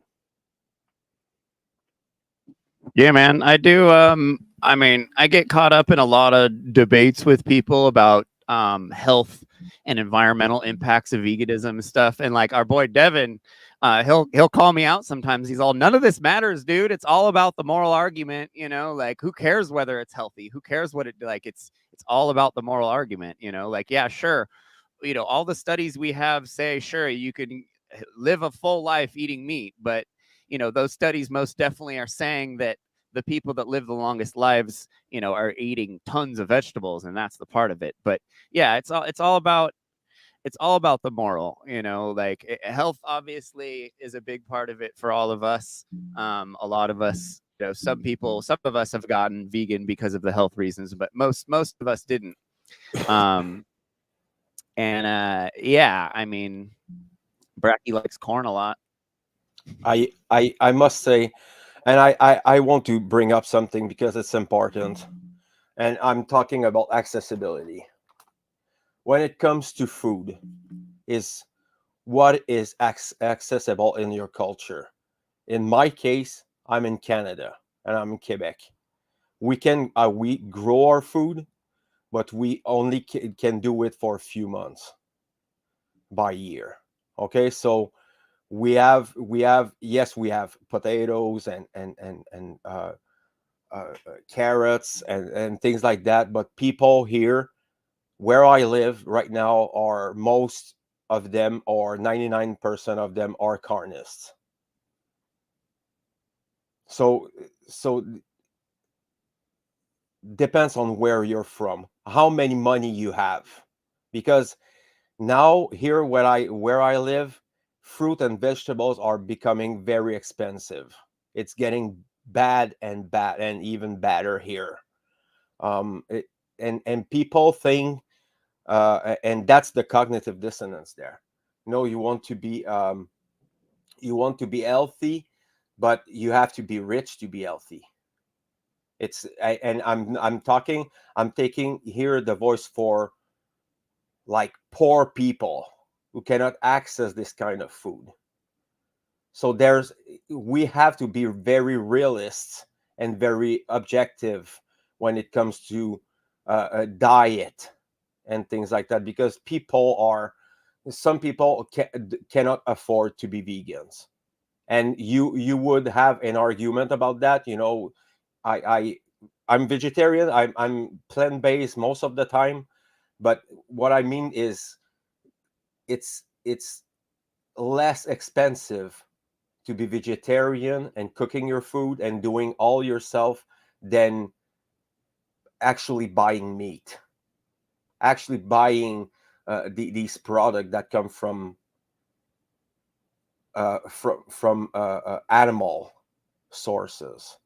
So I would say that being surrounded by these people, because I work in communities thing there, and most people cannot afford to do it. People cannot afford to buy that much fruit, because fruit are fucking expensive where we live. We have apples here, there's a lot of apples, pumpkins, all these things, we have them here. We have pears, we have things like that, but it's very limited and it's very expensive. So we have to come up with alternative that does not fucking slit the throat of the people who are in the need, because they will be given when they need help. They can actually get food for free or for like $1 or $2, but they're still gonna have meat because this is what is accessible. And those are tendencies, those are cycles that we have to confront. And I mean it's pathetic. It's pathetic because most people cannot afford to be moral. You know what I mean? I'm not saying that you cannot be moral without money, but when when we're talking about accessibility and things like that, most people cannot do it. Yeah, it's almost like they prioritize the meat, and they don't even. Yes. It sounds like that's what's happening, Yep. and it sounds like that's obviously what it's like. The meat and dairy industry is far more ingrained than plant agriculture almost. That would be the last ditch. They would just keep growing animals no matter what, even though it could be way more efficient to grow more food for more people with plants. They'll just keep it up because it's a cult. It's a blood cult. It's a death cult. They have to keep having their sacrifices. Yeah. So they're going to prioritize the meat and dairy industry. It's gross. What do you think, Braxton? I mean, yeah, it's kind of tricky because, like, in those kind of situations, if it's not possible to find the completely vegan foods, that technically still kind of falls in the definition of vegan, because it's, as far as practically possible. So if you're in a situation where you could potentially starve, trying to stick to your principles, like that's kind of getting into gray area territory. I would say, I'm sure you've looked around, but there might be like resources where you can find, like discount fruit that's still healthy, but or like frozen fruits, different types of things like that. But I know like economically that can be a little tricky in different parts, different countries, I guess. Because America is we have a lot of food deserts in America, even even on the West Coast where we're pretty developed, but there's a lot of food forests where people only have like convenience stores with really lackluster produce to choose from. So I mean, it can be kind of, you have to use your discernment, I guess. Yeah, potatoes are easy.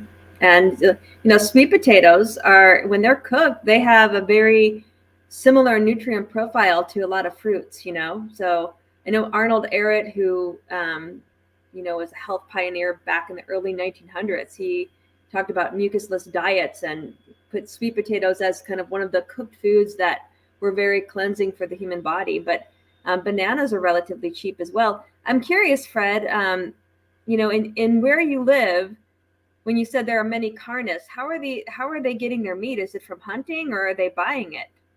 Farming. From farming. So they actually slaughter the cows themselves. Actually, where I live right now, why I'm saying that the most of them are carnists, I don't know any vegetarians where I live. Interesting. Okay, so the product are there, you can access soy milk or oat or something like that. You can have soy products and things like that, but it's very limited because there's no demand for it. So then they don't give the offer. They don't offer it because there's no demand for it.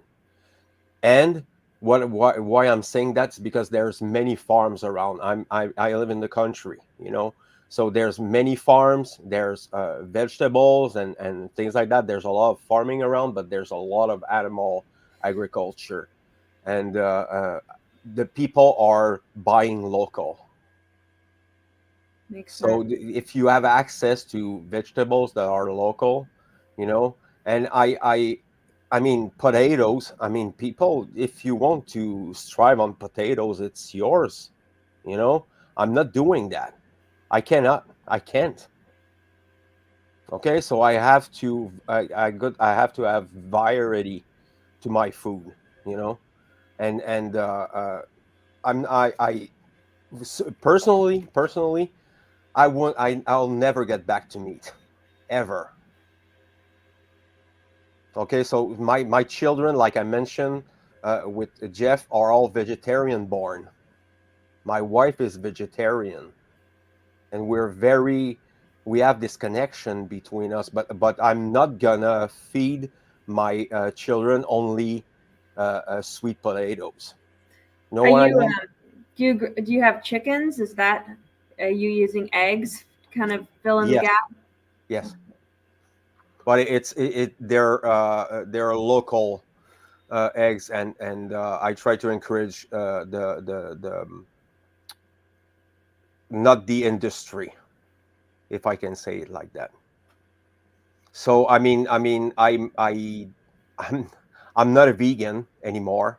I do not identify myself as a vegan, but I want to make sure that people know the truth about the animals and what consequence that it has on. And my children are very aware of that, of where meat come from. So truth is the solution. Education is the solution. Can we all do it tomorrow? Impossible. It's not going to happen, people. You're not going to convince Canadian who live in the north, where we can barely have vegetables cheap at a cheap price. It's not going to happen. People will fucking burn their money into expensive ass steaks and fucking disgusting, smelly product like meat. It's fucking disgusting. I cannot fucking believe. And we have to be realistic about it. We have all the solutions, but people don't want to do it. There's nobody cares. Like someone mentioned, community garden.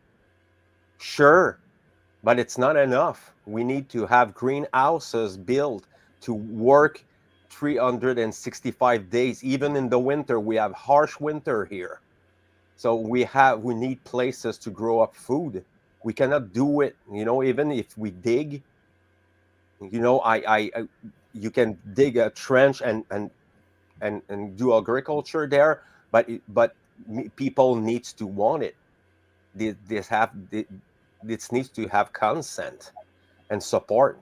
So I mean people are living actually in scarcity mind control. This is what we are dealing with. People are afraid of lacking something, but they're not responsible enough to fucking grow their own food. If everybody grow food, grow plants and vegetables and fruit, we wouldn't have this problem. We wouldn't need meat at all. But it's not happening. We're so dependent on this authority.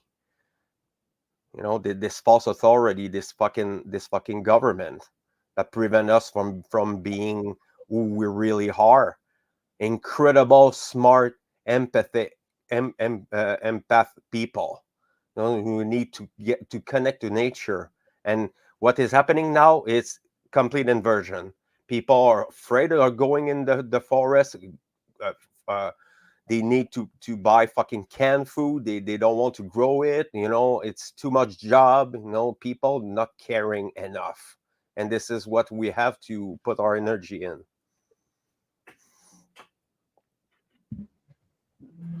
Yeah. Crazy. Do they? You should. Bracky could show you where you could get bags of soy curls, like 30-pound bag. Yeah, that's actually soy curls are a really good solution. Like I could send you a message for it, but it's essentially the whole soybean, and it's considered a whole food because basically what happens is it's these organic non-GMO soybeans that are pressed, and some companies probably use it for oil, like they extract the oil out of it, but what's left over is a really high quality source of all protein, carbs, and fiber. And what is it? The fiber to carb ratio. It's a really healthy ratio that actually makes it to where it's just really, really high quality nutrition for what it is. And you can get a really large box for probably less than $100 of your currency. It's like $70 US. So it's definitely a good option for if you need like a cheap source of all of your essentials, really. I mean, not essentials, but a good base. Yeah.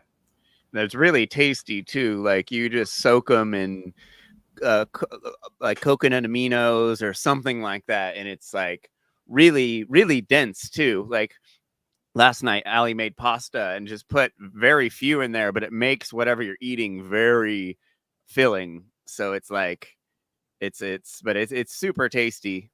And you could use it in all kinds of stuff. It's just like, dude, when you have rice and soy curls and pasta and beans and stuff like that, you should be able to get that stuff anywhere in the world pretty cheap. I understand the fruit thing because it is hard to get fresh fruit everywhere. We're very privileged being in California. But as far as everything else, you should most definitely be able to find. I mean, it's not as easy. You got to order stuff and, but, having to turn to eggs is pretty rough. Well, if I cannot stay healthy and have energy and not suffering, then I'm not going to be able to do my work.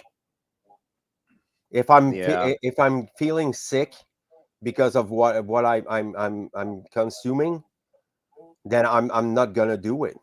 I have to find something to stay healthy. Yeah. And so I can take care of my kids. I have a big family. I'm working hard, and I cannot afford this vegan diet. It's simple as that. My children are vegetarians, never ate meat. They're not vaccinated, and things like that. So this is where we have to put our energy in. It's education, and when it's gonna be realistic, when it's gonna be possible, and I think that the comment from Lever. Yeah, we don't not but getting enough plants in winter and huge cows to require more plants, no problem, makes sense. And I want to add that we have all the technologies that we need to fucking grow every plant that we need to have, but people are not putting their money where their mouth is. It's very pathetic. And I'm not saying that veganism is a bad thing. I'm not saying that at all. I've been vegan. I've been a proud vegan. I did animal activism. I'm still doing it, and I'm gonna do it until I die, because it's the right thing to do. I don't even care about diet at this point. I just want this truth to be, well known. The reality and the truth about their treatment and how they're fucking abused and enslaved and tortured and killed, and slaughtered. It's fucking it's revolting. It's revolting, and having to do what you do and what I did on the Libercast not so long ago, and confront people about this harsh reality that we're living in, and being objective and realistic. Just be fucking realistic about these things. We have to be honest about it. And if people don't want to do it, there's some hard-headed people who don't want to do it, and that's their fucking problem. We have to move forward. We have to move forward. And every people that we're gonna get, every person they're gonna understand, and they will get the connection eventually. It's gonna happen, but it's in their hands. We cannot force them to do it. We can inform them, educate them, and show them the way. That's it. When you were feeling ill, did you talk to a nutritionist or a doctor or anything? No, I don't trust them. You sure you were just missing out on something? Like what? I mean, when you said you were getting sick, you blamed it on not eating enough, right? On not what?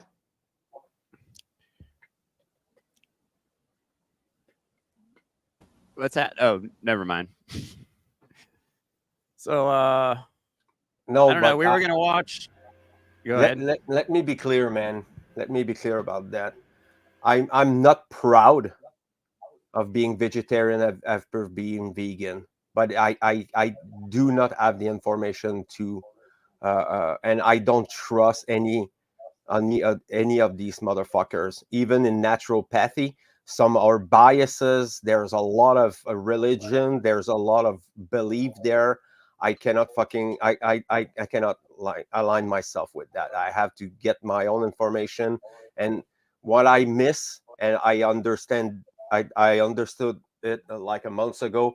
It's collagen. Maybe it was missing from my body, and that's why I had problem with my elbows and knees and nails.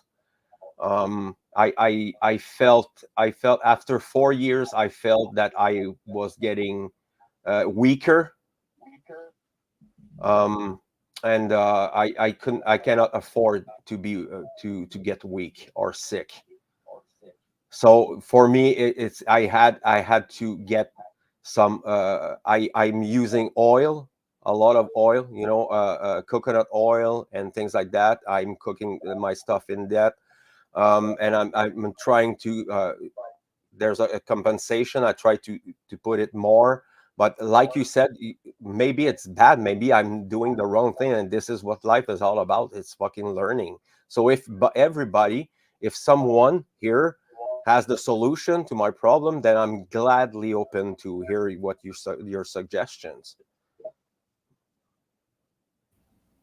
Quick question: are you familiar with nutritionfacts.org by chance? No. Okay, so Dr. Michael Greger, he's one of like the most well-known plant-based doctors out there, and he does like really impeccable research. Him and his team, they break down like all the really, really detailed, like just studies on studies, the kind of stuff that we've kind of gone over on the channel, but like way more in depth. At least from from a researcher's perspective. But he has this list called the Daily Dozen, and it basically just breaks down all of the main food groups that you want to incorporate just throughout your week. And if you eat every food that's on there, and it's like really small recommendations, like it's like a half cup of beans, maybe like a cup and a half, I think, like a day, is like one of the like check marks on the list. And you just go through this entire list, just making sure you have all the essentials. And I mean, I've been following it probably a year or two into when I originally went vegan, and like just generally following that for guidance. I've not really had any major health issues like directly related to diet. So I mean, that's a really good place to start. Yeah, if you want to contact me, I'm on Facebook, so you can send me the information. I will probably forget it tonight. It's getting late here. But I mean I try. What I'm doing is getting from a neutral place. I'm not fucking subscribing to clubs or groups or things like that. But it's important to have a neutral perspective on this subject. And because I had a conversation with one of your good friend Jeffrey yesterday, and yeah, I mean, I had to how do you call that? I had to make him understand that I wasn't into any groups, and you know him well, you know.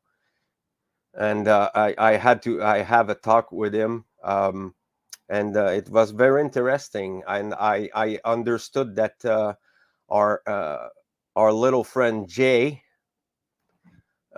Justin, had cognitive dissonance, and I really tried to make him understand what you were doing and what we're doing, and this is a unfortunate thing.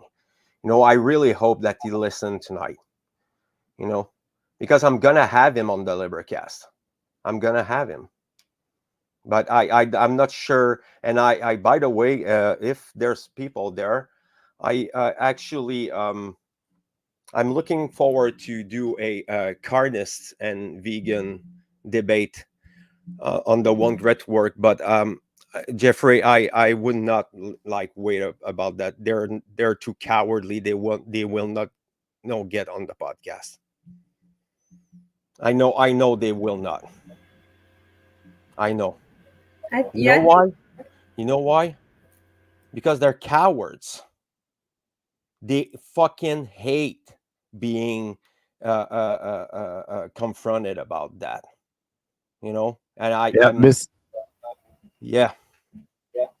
Justin the other day called me a moral relativist because I was vegan. I was like, holy crap. You're on the One Great Work, bro. Like, you can't say that stuff in public.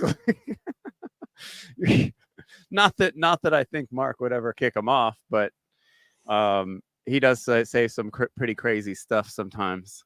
He's very not very well educated on natural law, considering he's a part of the greatest natural law network that we have. Yeah, it's pretty funny. It's telling of how he got on there. Just say that much. Yeah, I mean, yeah, I wanted to watch Will Keller's debate. There are a couple. I don't know. Should we watch that or what later? We could do this one. Yeah. This one was pretty cool. All right. Every show, I go to YouTube and type in natural law, and then hit the filter for the last 3 weeks and click on a video and watch it. And so far, every video we've shown has been awesome. I have another one. We're just probably going to watch a little bit of it. I don't know these guys, but they're pretty cool. They seem to be possibly fans of Mark Passio. I can't imagine doing videos on natural law and not knowing who Mark Passio is. But we were going to watch the Will Keller debate, which was pretty disappointing, but I'd rather watch this instead. These guys, Beneath the Surface with Dr. Paul Morano. It's a pretty small channel, but definitely good information. And we'll get it going.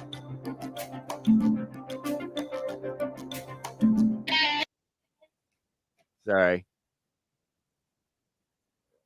Oh, really? Oh. Hello and welcome again to Beneath the Surface. This is episode 2 of a new series that we're doing on refuting the nonsense and reclaiming the truth, one Socratic dialogue at a time, which happens to be my newly published book, my latest book. Find it on Amazon and other places. But first, let me introduce to you our guest for tonight to discuss chapter 2 in this book, Mr. Kent Niebuhr, adult catechist extraordinaire. How are you? I'm all right, Paul. It's been a long time. It's good to get together again. It has. Gosh, when's the last Beneath the Surface you've been on? Man, oh man, it's got to be a year or more. A whole lot has been happening in your life. A whole lot has been happening in my life. Mm-hmm. And so it's really great to be back, isn't it? It really is. It really is. And you've been busy. You've been writing books. Yeah. I got a couple done, and I'm working on my third, which is a more scholarly book. It's coming out probably in a few months. Looking forward to that. So now your first 2 books have been in dialogue format. So yes. In the great philosophical tradition of Socrates, of Socrates. So the Socratic method is not just dialogue, but it's Q&A, questions and answers. Right. Trying to find the truth through the dialectic method, meaning just the more you talk about it, the more you discuss it. Socrates believed you'd eventually get to the truth. And that's because Socrates never believed that arguing with somebody was meant to be won. It was meant to assist each other to the truth. The truth has to be the winner. Right. It's the way of advancing. It's the way of advancing closer to the truth. So in other words, I have this saying, it's like, I don't care who's right. I just care what's right. Yeah, right? I'm not trying to be the one who's right, and I'm not trying to, vanquish you in a conversation. I just want to find out the truth. So hopefully, if we really go at it, if we really dig in and test every truth claim, test every theory, hopefully we're going to be able to find the flaws where they lie. We're going to be able to refute things, and eventually we'll whittle things down to, well, if all of these other things are wrong, right? The via negativa almost, right? Is if we can figure out what it's not, then maybe what we're left with is the truth, right? And this presumes that human beings have the gift of reason. That the truth is knowable, right? Yeah. It's knowable through reason. So there are two ways to know the truth, 2 basic ways, actually 3. One is faith. Somebody tells you and you believe them. One is reason, through logic and understanding of something. And the other, you could say, is science or empirical methods. You see it, hence you believe it. Mm-hmm. It walks like a duck. It talks like a duck. It quacks like a duck. It must be a duck, right? Everything we know, the entire body of knowledge that we know, is a combination of these 3 things. Now, whenever I told my whenever I challenged my college classes of this, when I used to ask them, which of the 3 do you think you came to know what you know today the most? And they say, science or maybe reason. And actually, it's faith. It really is. We begin life believing our parents and our teachers, and then our doctors, and then our the so-called experts, and the things we read in books, on maps, on all of these. I've never been to Australia. Yet, I personally am certain it exists. Why? Right.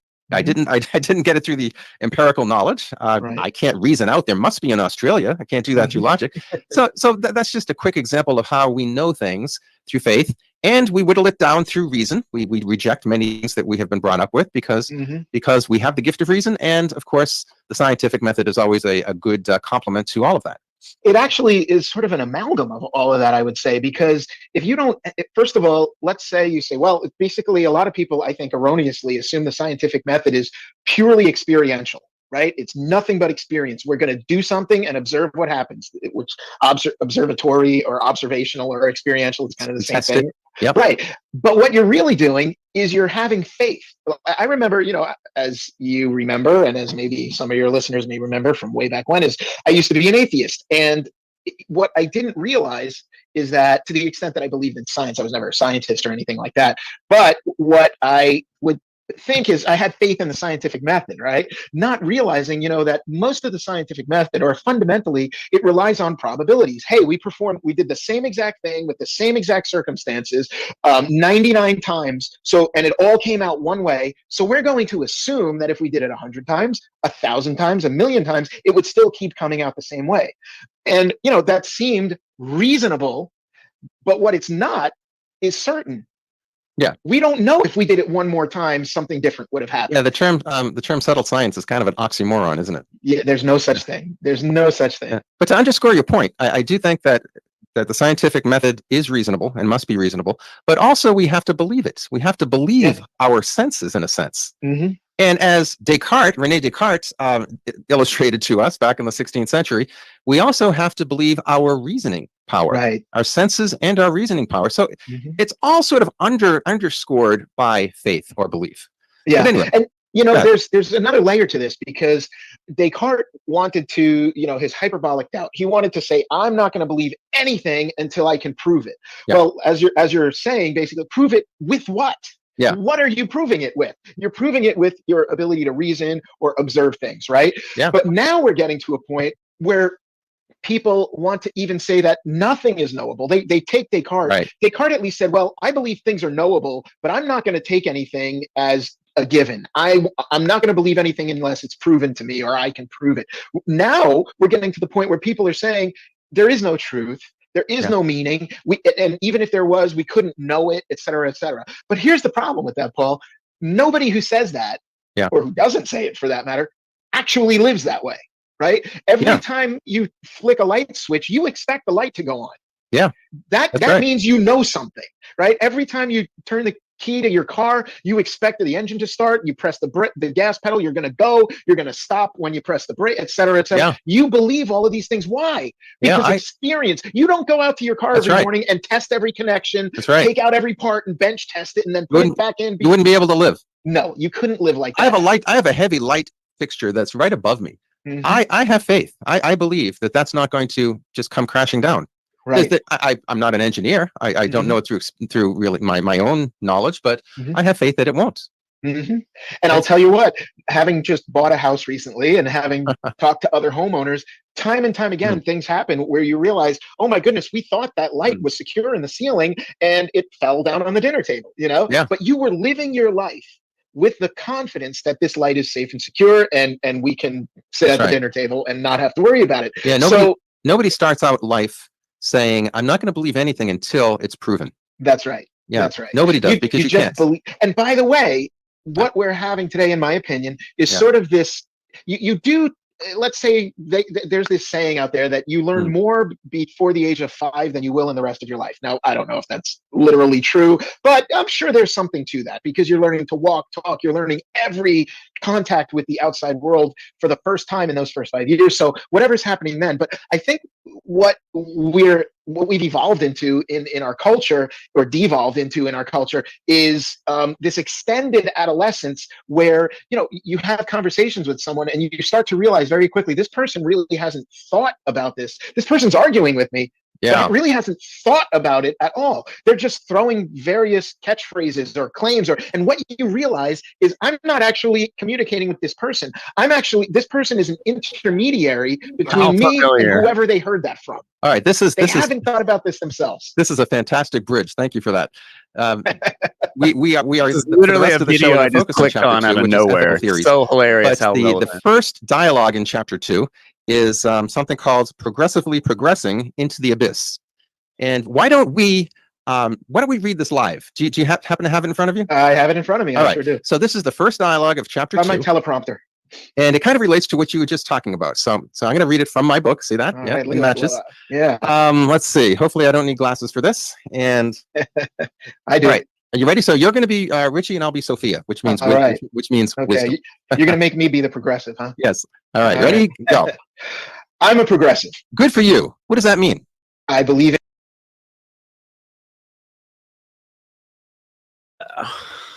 I think you're gonna get out of here, Patty. You want to shout out your channel and everything?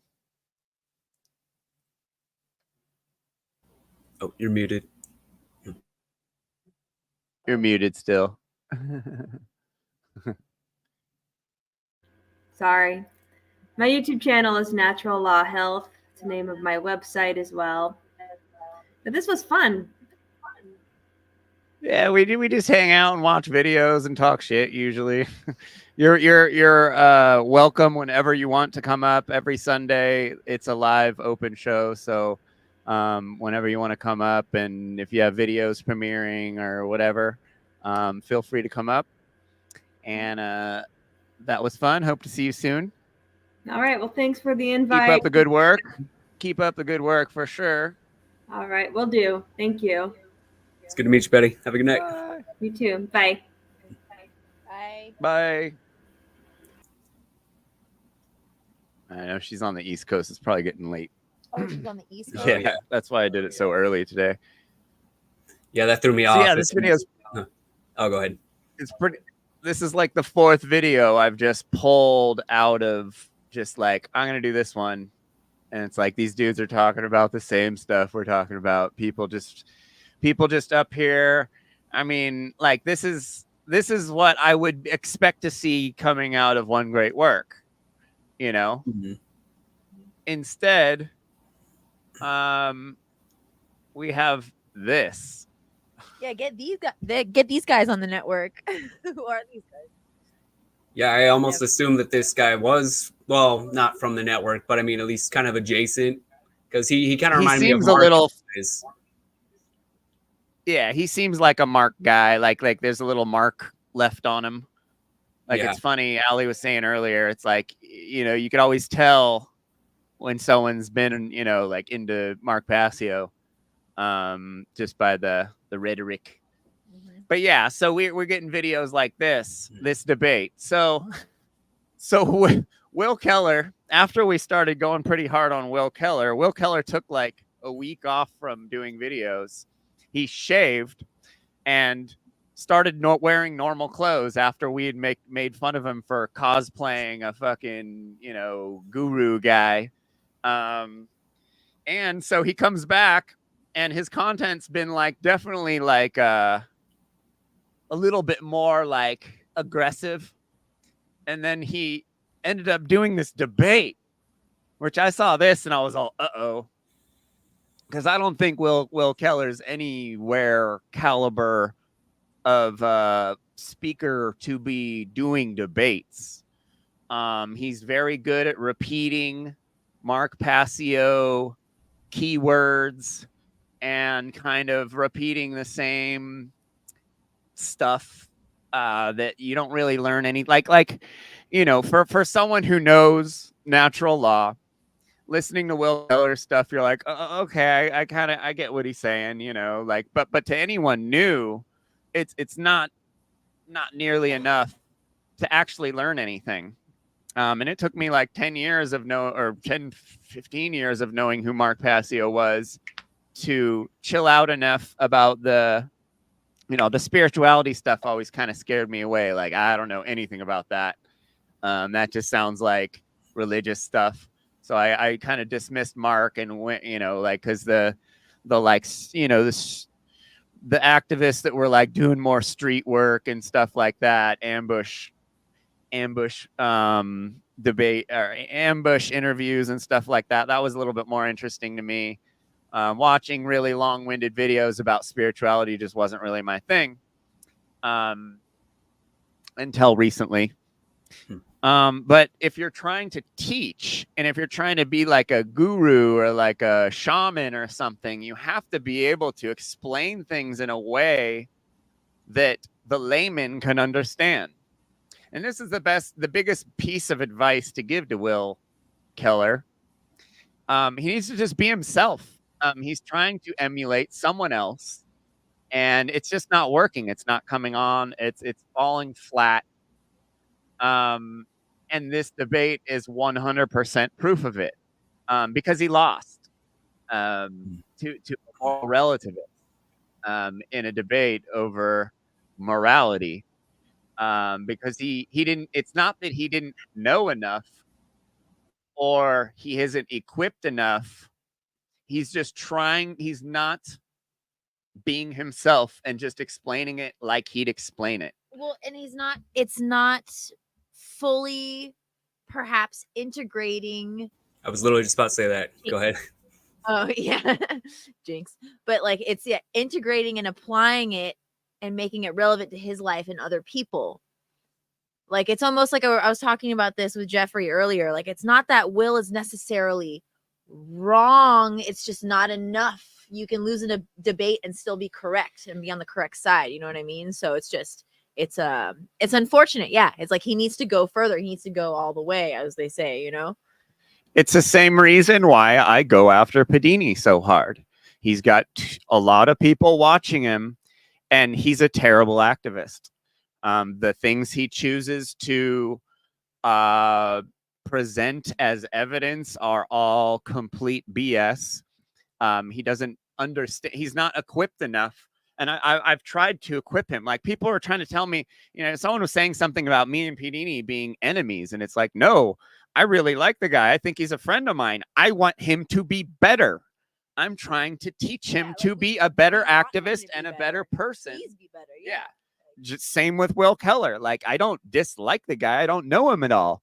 But I see him having the heart and the motivation to do something great, but not even trying to but he's got, it's all the kit, none of the shit. You have all the stuff, but your message is being held back by your laziness in not taking things to the fullest extent. And I just, anytime I see him talking, it's like, and I'll put myself in the shoes of someone who knows nothing about natural law. And I'm like, yeah, this guy's going nowhere with me. And even, like we'll watch some of this debate. I'm sure things will come up, but it was pretty disappointing because I was like, oh, cool. Will's listening. He shaved his goofy, Merlin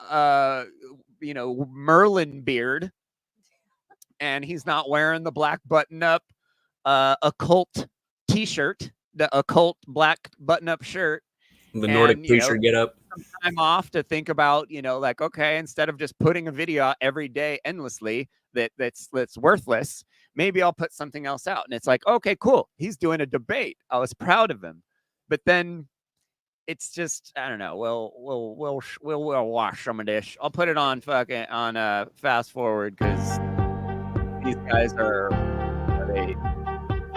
it's a lot of so the guy they got to moderate, I want to get a hold of because he's awesome.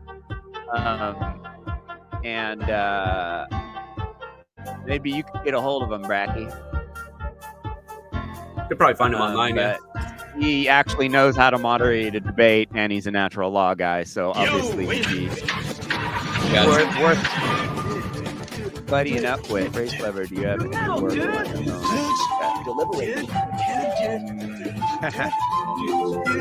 Oh, Bracky lives here. Oh my God, this is a long intro.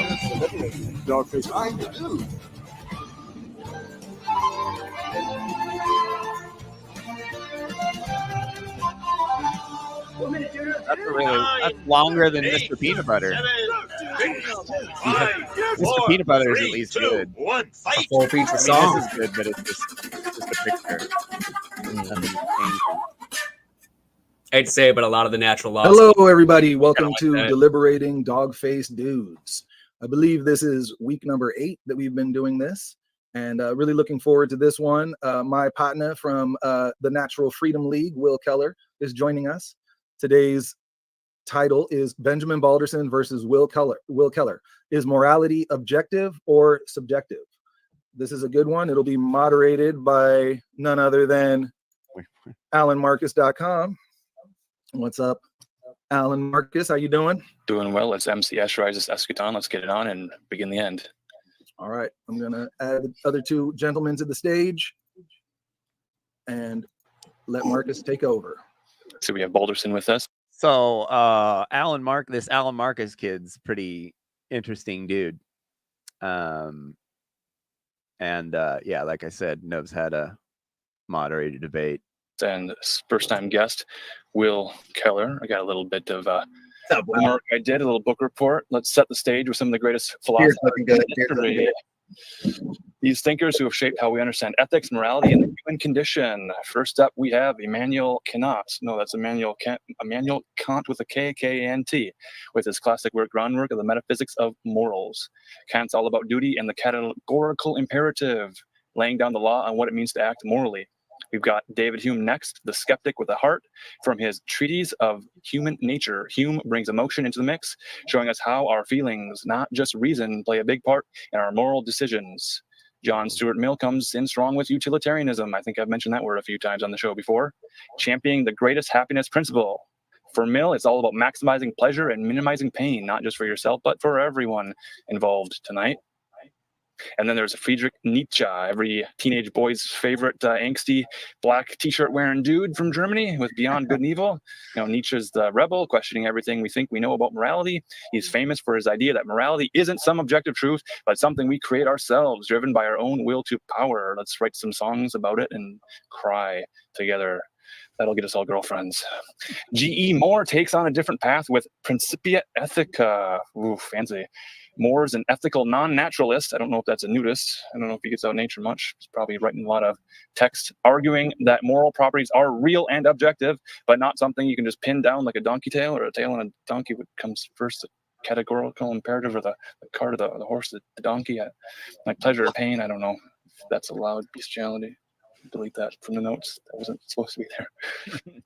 AJ Ayer, have you heard of this guy? Switching up things with language, truth, and logic. Ayer's all about emotivism. I don't think those are emojis or little yellow happy smiley faces or pinatas or what is it? The aubergine? Yeah, the dick emojis. That's what it's about, right? Emotivism. Moral statements are more about expressing how we feel rather than stating facts. For him, saying something's good or bad is like giving it a thumbs up or down on Facebook or YouTube. I think they took away the disapproval. So now it's just everything's good. And finally, we've got J.L. Mackie, if that's his real name. He's got his view from nowhere. Mackie's known for his error theory, arguing that while we talk about moral facts as if they're real, they actually aren't. Morality is more subjective than we often think.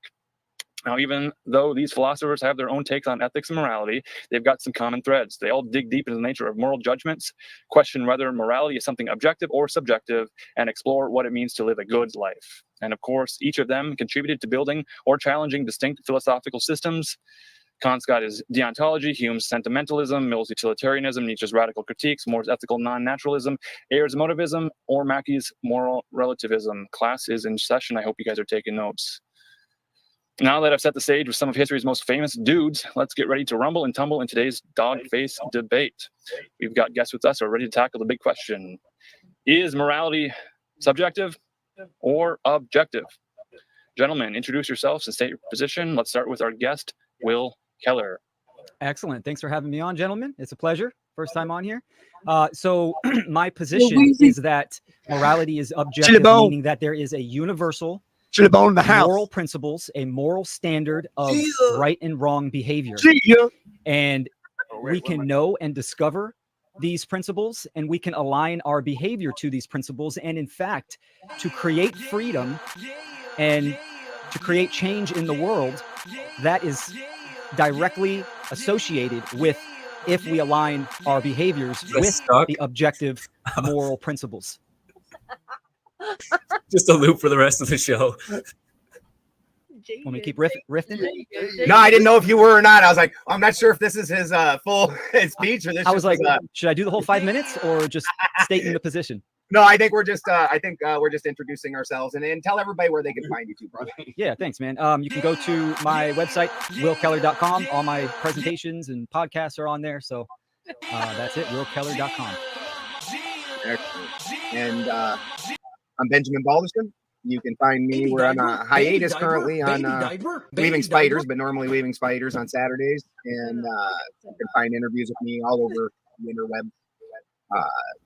This Balderston guy does not have a flattering camera and angle. Obviously here, a deliberating dog with dog face meets with these fine gentlemen. There's another fine gentleman we're about to be meeting up with. Also, I've got Flattoberfest coming up in just a couple of weeks. We're about to be heading out, and I'll be grabbing Marcus and meeting Mr. Billingtano over here. And, moral objectivist. Heading down there. It's going to be most excellent.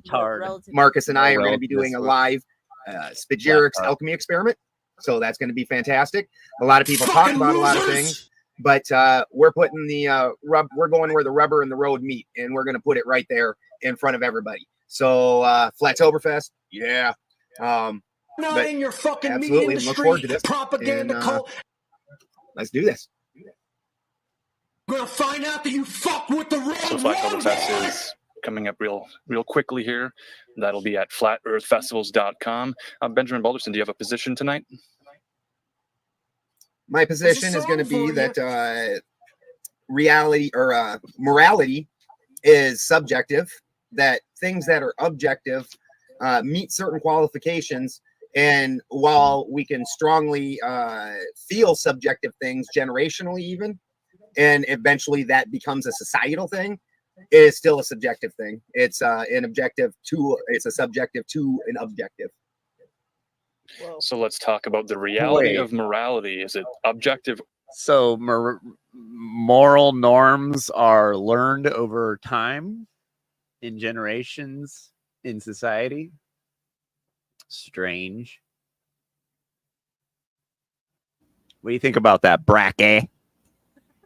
I think it's more of a it's more of like a conditional thing. I mean, there's I had a thought on that, but I kind of You're in a fucking cult. I'm not in your cult. Yeah. Yeah, I'm kind of having a brain fart right now, but or subject stance sounds a little iffy right now. Oh yeah. We'd like to start with Will Keller, and then there's this big question here: is there such a thing as universally wrong action? Are there actions that are wrong no matter where or when or how they happen? Great. Yeah, absolutely. So touching on reality, how I speak on it is that we each are having our subjective experience in an objective reality, meaning that we are sharing this reality together, and we each individually have our perception and our influence on our environment. But yet reality has principles or laws that are in place that are the governing dynamics of reality. I call them natural law, the laws of nature, and law, the etymology and definition, meaning a binding and unchanging condition. So these constant laws are there. They are the principles. And of course, we can interact with these laws. Everyone does. And when it comes to morality, we can look at it as cause and effect.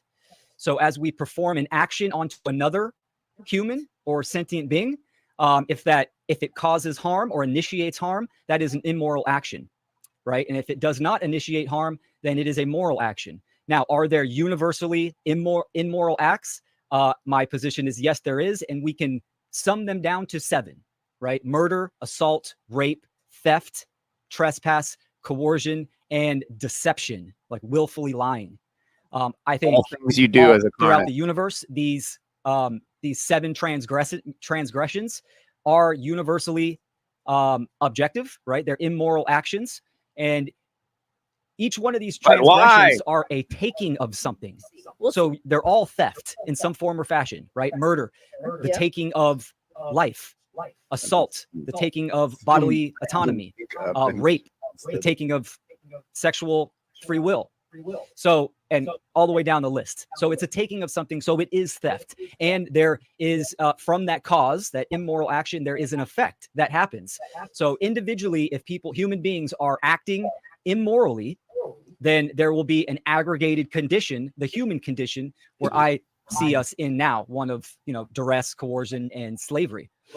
So absolutely universal actions. And I'll preface it with ethics. Ethics to me is the systematic study of moral principles. So it's almost studying the science of morality or the attributes of morality of right or wrong action. And of course, there are virtues that I think are also universal as well.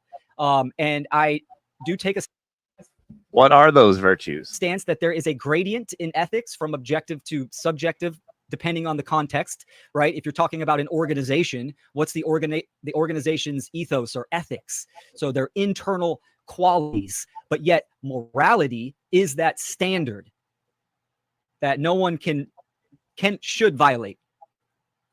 Why? Why?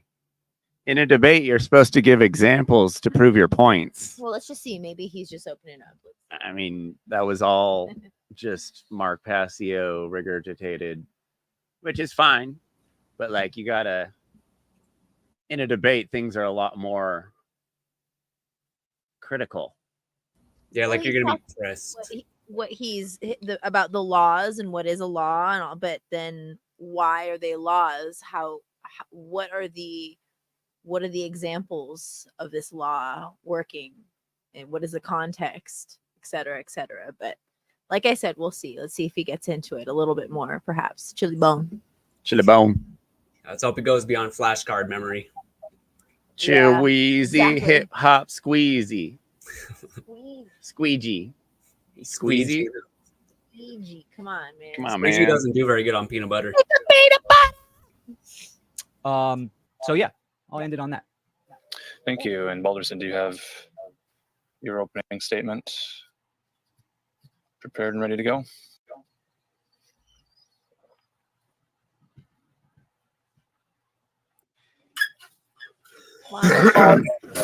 Cornigan, race lever. Come on. Today we debate whether morality is subjective or objective. To understand this, we need to understand the terms. Corn guy. Grammarly states, when comparing objective and subjective, objective means verifiable information based on facts and evidence. Subjective means information or perspectives based on feelings, opinions, or emotions. An easy example. So, and this is where Will Keller needs to be like, okay, I need to prove with evidence. Yeah. Verify with facts and evidence why objective or why morality is objective. How do we know? There are things, there is evidence. That's why we all believe what we believe in. But you have to give it to the guy. Of a moral situation to be examined is murder. The objective part of this situation is a person has killed another person. There is something we can look at, measure, verify, something anyone can walk up and determine without having been informed of previously. How we feel about the objective fact that has happened is entirely subjective. Based on the objective fact, we can take a raw stand. Murder is bad or good. We can add situational factors, putting this into a more gray area rather than black and white. Was it self-defense? Was it in the heat of an emotionally charged moment, like finding a cheating spouse or someone hurting your child? Was it pre-planned? All of these being ways to determine your subjective position to the objective fact. In some debates I have seen broaching this subject, the person confuses a subjective with an objective fact. They say, I objectively felt this was wrong or evil, without understanding their feeling in relation to the event is the very thing that makes it subjective. I cannot in any way measure how you felt about this act. I cannot verify that what you state is how you felt. Nor can most psychologically verify what they think about a traumatic event. The second common argument I see for objective morality is religious in nature. And given the wide array of religions in the world, the only way that this could begin to be argued is if people followed the same religious structure. I personally am an Odinist, and our views on murder in many ways differ from Christianity, such as whether the victim was a friend or an enemy to begin with.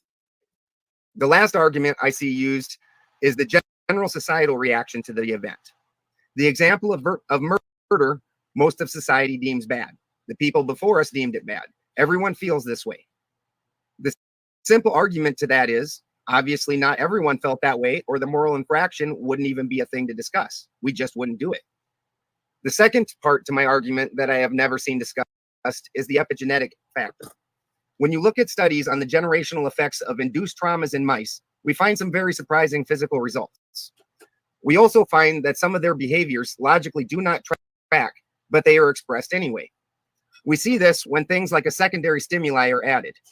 Many have at least heard of the study including electric shock and the scent of cherry blossoms on mice. When one generation was shocked and the scent of cherry blossoms was presented at the same time, the reasonable reaction became cherry blossoms are bad.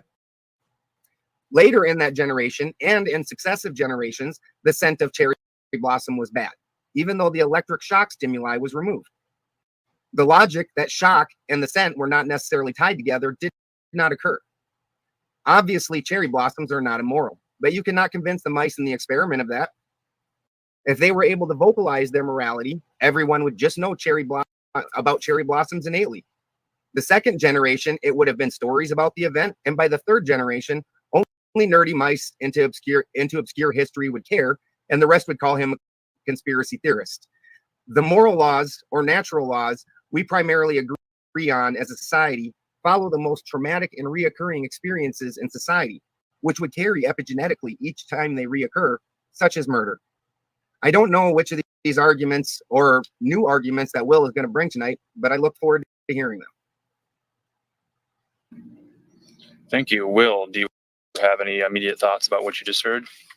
Yeah, Ben, you bring up some good points. I do want to say, when I'm talking about objective morality, 9 out of 10 times, most people associate that with religion.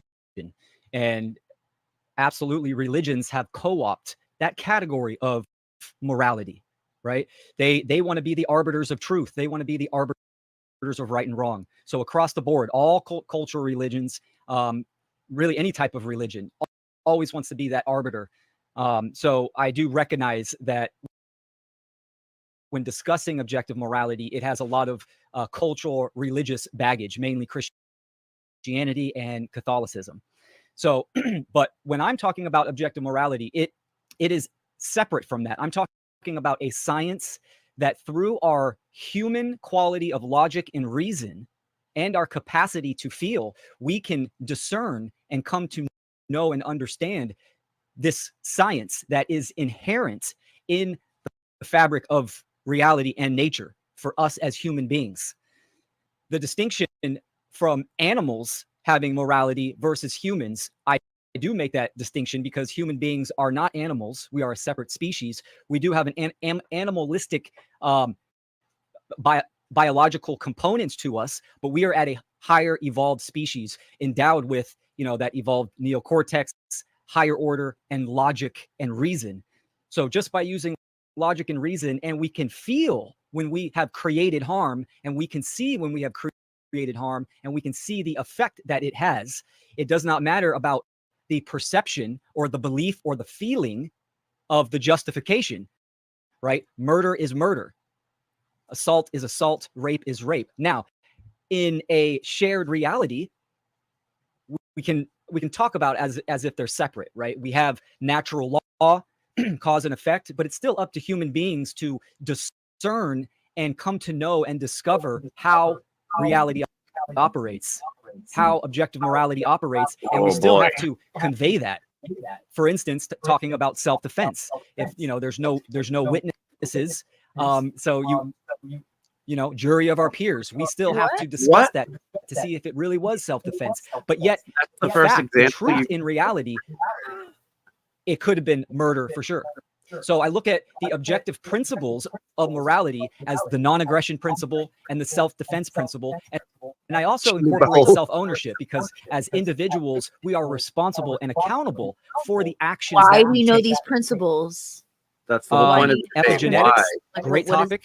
I'm passionate about this topic because in the current human condition of slavery, where the control system has been going on for who knows how long, hundreds of thousands of years potentially. You're in a debate, Will. This conditioning and religion, the cultural religions have a big part of it through the violation of rights and the conditioning and programming of human beings. That for sure, this is why the belief in government or the belief in human authority, that certain humans have authority over others, is so prominent. So a main thing to consider when we talk about morality and defining our terms, what is morality? Moralis from Latin means the difference between right and wrong. He asked you, what new argument do you have? And you're just going through all... Some facts, some evidence, something concrete. I know. I mean, can I tell you what I like? Obviously, I know debating is hard, and in the moment, it's hard to remember and recall all the things but I know even what Mark's answer would be, what Mark says our example of objective morality being true is the conditions of humans. Let's say a society of humans, if the majority of individuals in that society have some sort of morality, moral code, the more moral the society is, the better objectively the conditions will be for those humans. Society prospers This can be measured. versus society degrading if a certain behavior is applied to that society. Yes, and to the degree that, so when we talk about freedom and morality being directly proportional, I think Will might touch on this, or he might have, but again, that is the concrete thing, because we can talk about we can talk about karma, but that just we don't. Karma takes a long time to take effect, right? That's not something we have objective proof of. Will mentioned it was odd because Balderson, he said feelings are not basically a measure for dictating if morality is objective, and Will says, oh, if we can feel morality is objective, therefore feelings don't matter. If it was kind of weird what he said, but yeah, it just again, it just I hope he talks about, like what I just said, like what Mark says, freedom and morality are directly proportional. We have human conditions in a society are directly proportional to the morality of the individuals that compose that society. If you treat a community a certain way, a certain outcome will happen. Whether it's positive or negative, it depends on the morality of the people in the community. This is basic science. Well, they're talking about murder, right? Why is murder bad? Aside from it makes people feel bad when it happens, right? Murder is bad. We have one piece of evidence. Okay, the more murder that happens in society, the conditions of that society are going to go down. They're going to degrade. We can look at mental health. The conditions of the whole society. Yes, we can look at mental health. We can look at wealth and versus poverty, drug use, all of these things, measurable, objective things that show that there is a law of morality that applies to humans. Humans, when they are not in accordance with that law, they do not do well. Degrades. They won't live as long. They can't reproduce. They won't as well. They won't be as prosperous. So I hope he touches on this. I don't know. I don't know how far in we are, but there's there's hours. So when you there's been studies when you put a factory farm, when you move a factory farm into a community, the overall crime in that city will go up. SAs, domestic violence, all kinds of stuff goes up when that, and the mental health of the workers of the factory farms suffers greatly. There's something called PITS. It's perpetration induced traumatic syndrome. PITS. Yeah, perpetration. It's guilt that it's the immense guilt you get from doing something that is wrong over and over again. It's the PTSD that the person who was performing the abuse gets because it's traumatic for them as well, because that is an unnatural thing for humans. And we can say unnatural, that's debatable, but it's not a positive, it's not a good thing for humans to do, to act in that capacity. And humans don't, you got psychologists and psychotherapists and doctors that'll tell you that they can, with their pills and stuff, fix mental health problems, but that's not something you can really go back from. Once humans have severe trauma or mental health problems, it eventually leads to death, a early death. I heard an interesting quote. It's like we have trauma, and it's like physical wounds. We can heal, but there's always going to be scar tissue, right? Like usually the same thing for mental and emotional trauma. There's going to be effects that will always be there that will have a negative impact on the individual and those around them. It's like these guys in the UFC. They can only take so many punches before they have CTS. And these guys are dying very young because of it. that degrades the quality of life of everyone around them. Yeah, sure, that's a feeling, but that's also, you only have so much you can take before irreparable damage happens. And once that irreparable damage happens, it's a cascade effect. Yeah. So that's a pretty obvious and easy to repeat and measure. That's just one off the top of my head. Let's see if what Will comes up with. Wrong. I mean, what was that example of what? Oh man, I don't even know what behavior, stating that there is a difference, and there is. So this is based on right or wrong. So what is a right? How do we discern right behavior? Well, using the apathetic method, we can discover what not to do by looking at the negative.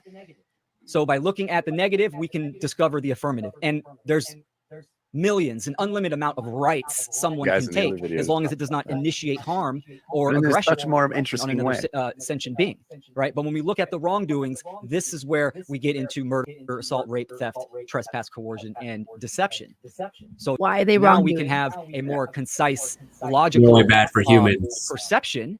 This is what our Why? goal as human beings is to align debate our is perception with the truth, You have to prove with why. the laws of nature, the real facts in reality. Like, look at Balderson, Balderson your confused. reply. It's like, what am I supposed to respond to? Yeah, he's like, okay. So obviously Will has taken the religious aspect off the table. I'm just fine with that. Again, that was one of three normal arguments. This one is gonna fall more into the societal feeling argument. And See? and Exactly. there was numerous examples given, and I absolutely don't agree with those examples. Or I mean, don't disagree with those examples. That many of the things that Not based what on we truth. today would consider morals would be something you feel naturally. Now, once again, I do understand that humans are of a higher mind than mice. Now, with that said, most people aren't very much higher. They are still subject to their most base. So dude's trying to say that I guess over generations we learned to feel that murder is bad. Yeah, not that I there's don't damage know being about done. Like you can see like loss of life. You can see Like we're dogs or something. yeah, I mean that one cherry blossom example of associating a cherry blossom like mice, whatever, associating cherry Yeah, blossom use scent with if that's your electrical. best. If that's your best epidemiology, is some mouse test. We're not mice. We're close to mice, but not. We're farther than we are close. Close to pig. Like why can't he use a human example? You know, Animalistic because he thinks we learned it over time, like it's a social contract. put in our genes or something to feel bad when we see people get killed. Yeah, But it's just a part of how our brain works. It's a survival instinct. It's we're supposed to be sensitive creatures to sense things.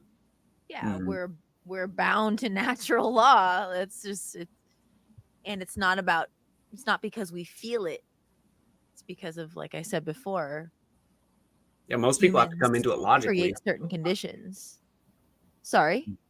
I was gonna say most people have to come into it logically. Like that's a lot of people start off as like atheist or agnostic, and they start to kind of, the whole like left and right brain, masculine, feminine principles. You have to learn to bridge that before you can like fully integrate everything and like be able to relate and understand things fully. Yeah.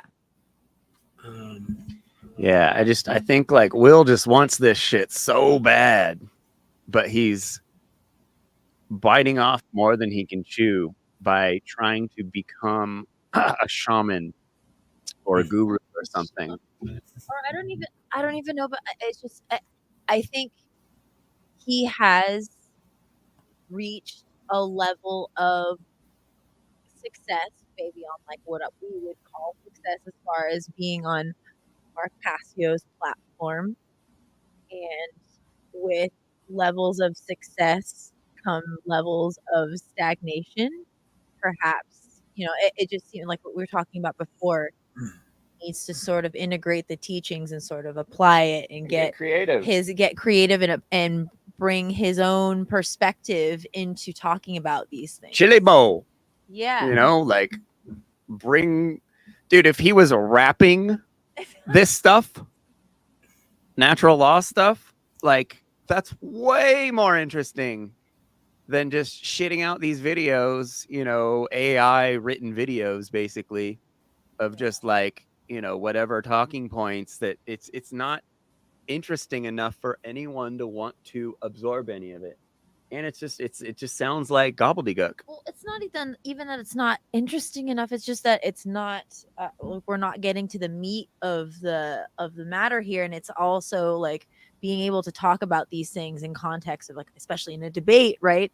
You have to prove why, and like what Jeffrey was saying, it's like you have to talk to someone as if they don't know what natural law is, and like you were saying, Braxton, you have to approach people not just from the right brain, not from feeling, not from faith, not from belief, but from logic and reasoning and real world examples and reproducible results. And like everything I was talking before, but want them to do better. In order to get better than the person who taught you, or to progress, to add to what the person taught you has brought to the table, you have to my brain just went blank. In order to bring information, She'll probably figure it out what I was going to say. In order to bring information to the table from someone you've learned things about, you have to put your own take on it or something like that. Like you have to. I had something way better. I have something way better than that. Trust me, it was really good. No, I keep forgetting to have like a pen and a piece of paper in front of me, because I sit there and I'll think of something she'll be talking, and like by the time she's done, it's gone. But yeah, you just have to be more creative, and you have to like Mark's done the just endless videos, and like if you have a talent of rapping and being a rapper and being that outgoing that you can put yourself in front of people, that's something, that's a talent, that you should try and figure something out maybe with that, that's more consumable to the masses. And all the dumb people are all materialistic and they watch, everything's about celebrities, blah blah blah blah blah. So you have the ability to rap. That's a very popular thing in our society. That's an angle you should figure out some sort of way to make some freaking viral video where you're on some building rapping about something really relevant that spits some fire, that's based, and something we can all get behind. Yeah, that you're going to go way farther doing something like that than just trying to teach people stuff when you don't have anything new to bring to the plate. Like we all learned our stuff from Mark Passio in order to be better than him. Like it's like the UFC again. In order to beat the king, you have to, with the judges, you have to really beat the shit out of the guy. It can't just be even. You got to beat the champ. So, if you're gonna teach some people some stuff that's beyond what Mark Passio has given us already, you gotta figure some new stuff out, or some new argument. Oh, that's what I was. Okay. You need to be so good with your rhetoric that everyone around you starts using your stuff in their arguments. You need to give golden statements that are like, oh, that's so good. Like that's going to be a part of my rhetoric from now on. I'm not seeing that with what you're putting out. And like the whole, like I've been saying, you're putting out too much shit. You need to stop, come up with something good, spit shine it, and put it out, and then promote that. Go promote that video, that 5-minute video where you spit fire You spit some new fire that's better than anything Mark's done, anything anybody ever's done. Come up with something new. Come up with something creative. Do something different. Don't just make Mark videos, repeating Mark stuff. Like, dude, there's 500 guys, 600 guys I can find on YouTube that are doing exactly what Mark's doing, exactly what you're doing. How do you think you're going to stand out? And it's like you're not even trying. You're just trying to put up a ton of content. Your YouTube says it all right there. You just want to put up a ton of content, and you don't care if any of it's really that good. It's all mediocre, and you've settled. And like she said, whatever knowledge you've figured out, you've plateaued, and now you're on the what's the fucking Mount Stupid. You think you're far too confident. Dunning-Kruger, we all know it. Far too confident to be you're taking debates and you're getting smoked by some guy who's like low level, like low hanging fruit for any of my people. Anyone that comes up on my show, we destroy this guy in 5 minutes. And you look scared, bro. You look like you haven't slept in a while. I don't know, like it's just debates. Like I do debates, bro. They're no bullshit. You have to prepare. I write a 7-minute freaking opening statement that is plagiarizing nobody when I do debates. Like it's like you got to come up with new stuff, because we're just gonna keep on after watching all your stuff and pointing this all out. You know, like you're gonna get bored with just getting comments from dudes being all, "You're great, Will. That's so great, Will. Great video, Will. Good content, Will." Like that only does so much after a while. Nobody's discussing anything in your comments. You're not exciting anyone's, like if you say something in a video that's bomb, someone will write something. They'll be all, "Holy shit, dude, that was really good." Like, and it'll be more to just like, "You're great, Will. Oh, that's so cool. You get to hang out with Mark, Will." Like, come on, bro, do better. Yeah, good points. Better. Do better. Come up with something creative. You know how to rap, bro. Oh yeah, just a quick comment too. Like, yeah, I was gonna wait. Hold on. So, I'm not a good rapper. Derek Bros is not a good rapper. Who else have we seen? Jeff Berwick is not a good rapper. These guys we're all known rappers, or not, maybe not dipshit, but like you might be the best rapper in the truth community. Yeah, so I was gonna say to that. He could be with that. Yeah, he could do like a white rapper spits fire about natural law and like blows up on World Star Hip Hop.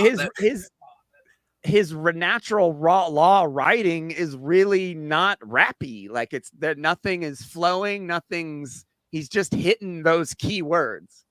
Like, oh, I need to say this word, I need to say this statement, I need to say this statement, I need to say this statement. It's like, no, you have to put it together, tell a story that teaches something to somebody.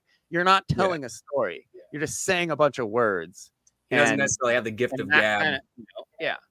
And you're dealing with people with zero attention span, bro. Zero. So you gotta make a series of 15-second videos, like that just spit fire to the point. Something to like 2 bars.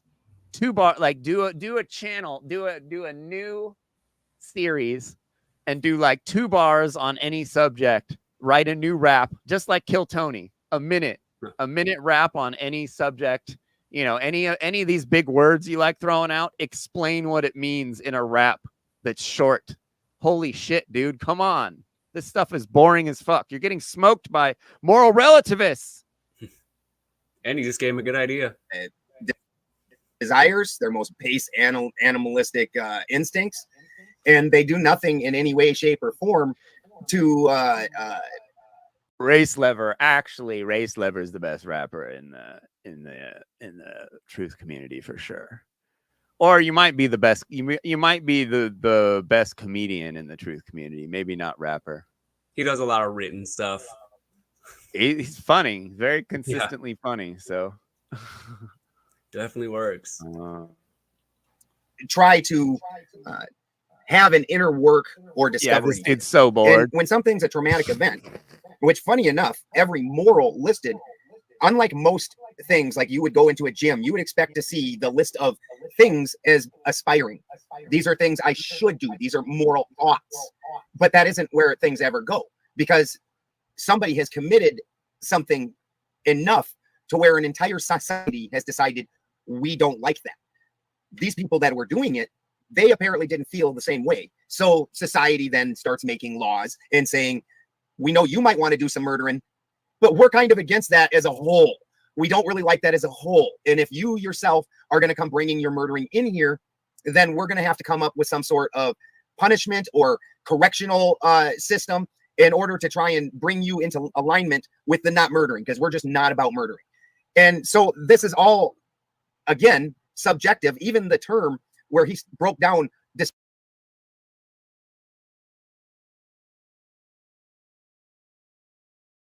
Oh, you're muted. Shit. Murder causes mental health issues, which degrade society. Like, how is that not crystal clear? It And doesn't loss of help property. society. Killing people doesn't help society, does it? I mean, sure. If those people are all like cannibals or something, there's obviously everything circumstantial, but like I'm talking in general, which is what we're talking about now.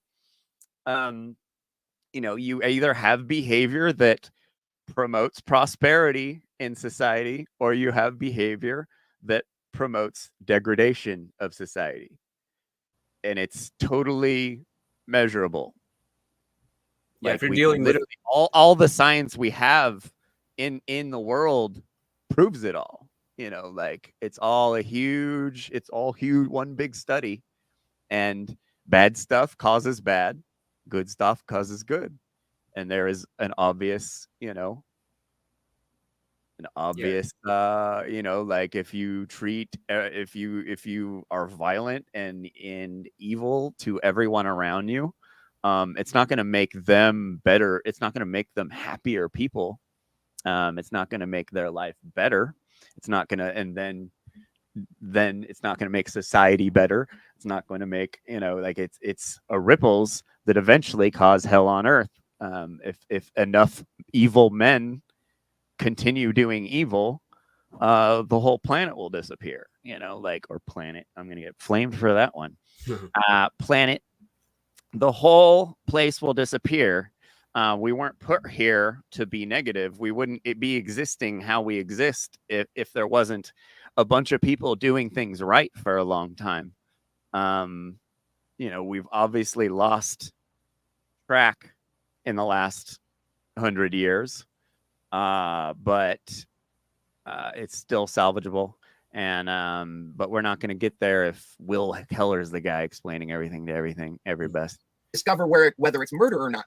Because it's just like Justin. It's like Justin posts the same. So, you have the Facebook memories, right?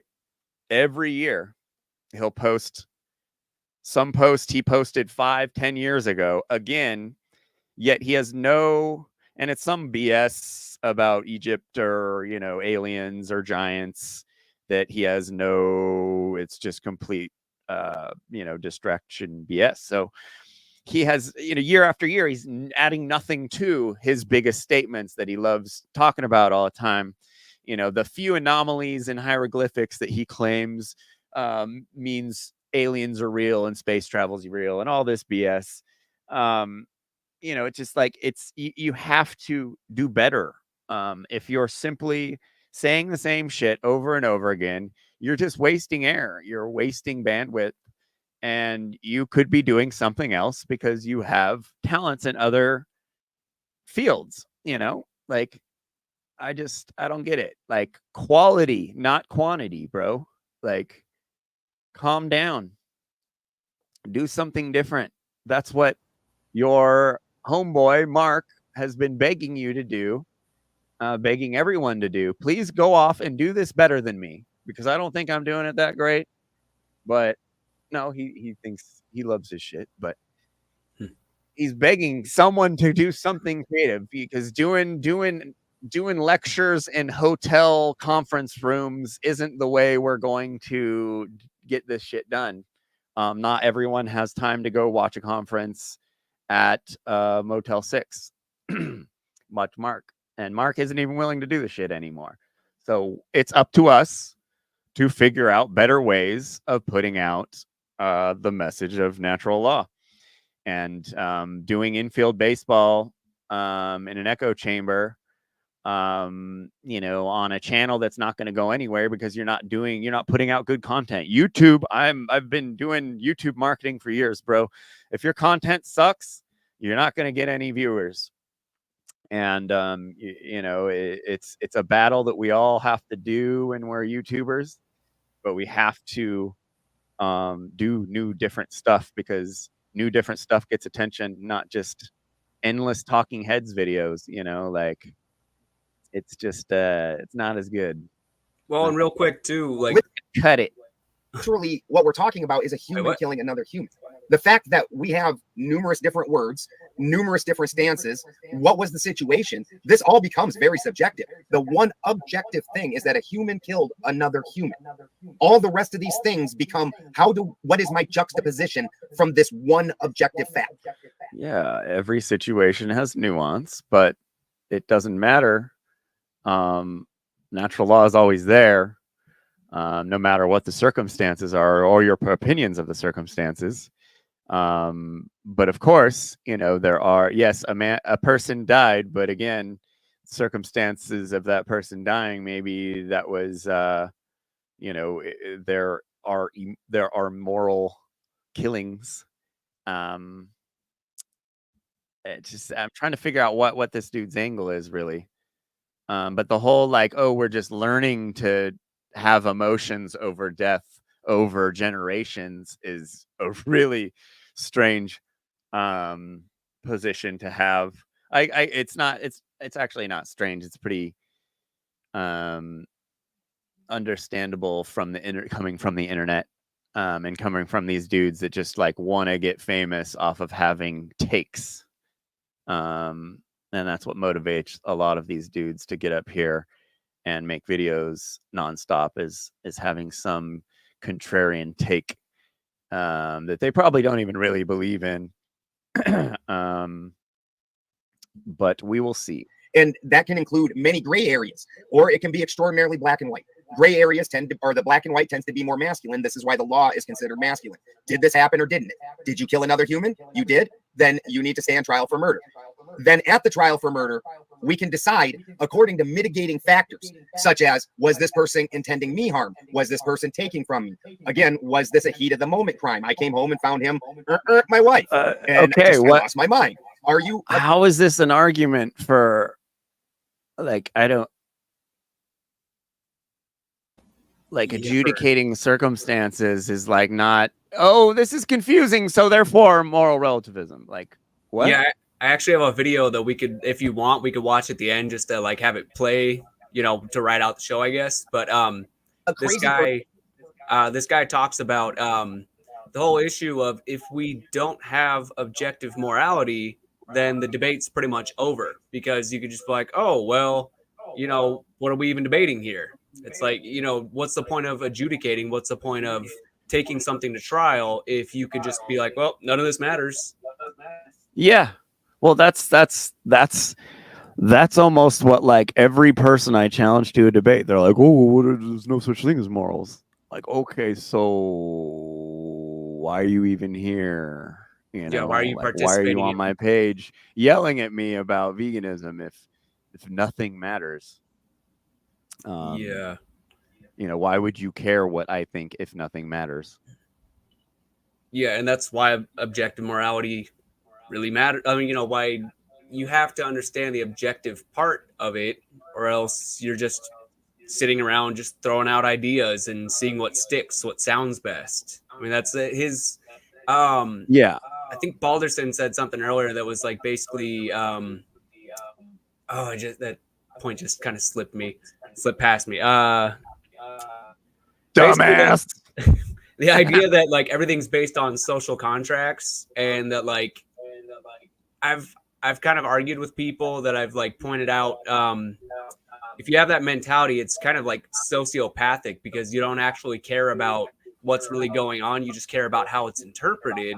You care about how other people view it because it makes them feel better. But that's not really what's being argued. I mean, actual loss of life, loss of property, harm, you know, these are things that can be measured. And as that like leaks out into, I guess, the bigger picture, that's where you start to see like the loss of morals. You start to see the consequences of it. And it's just ultimately it's going to end it, you know, that'll end in a more just degraded society. Everybody Degraded, yeah. No, things will never end well with a bunch of those fools running around. Holy shit. Yeah, like if Justin Pedini was leading the way with everything, the way that he argues, it'd be idiocracy pretty quick.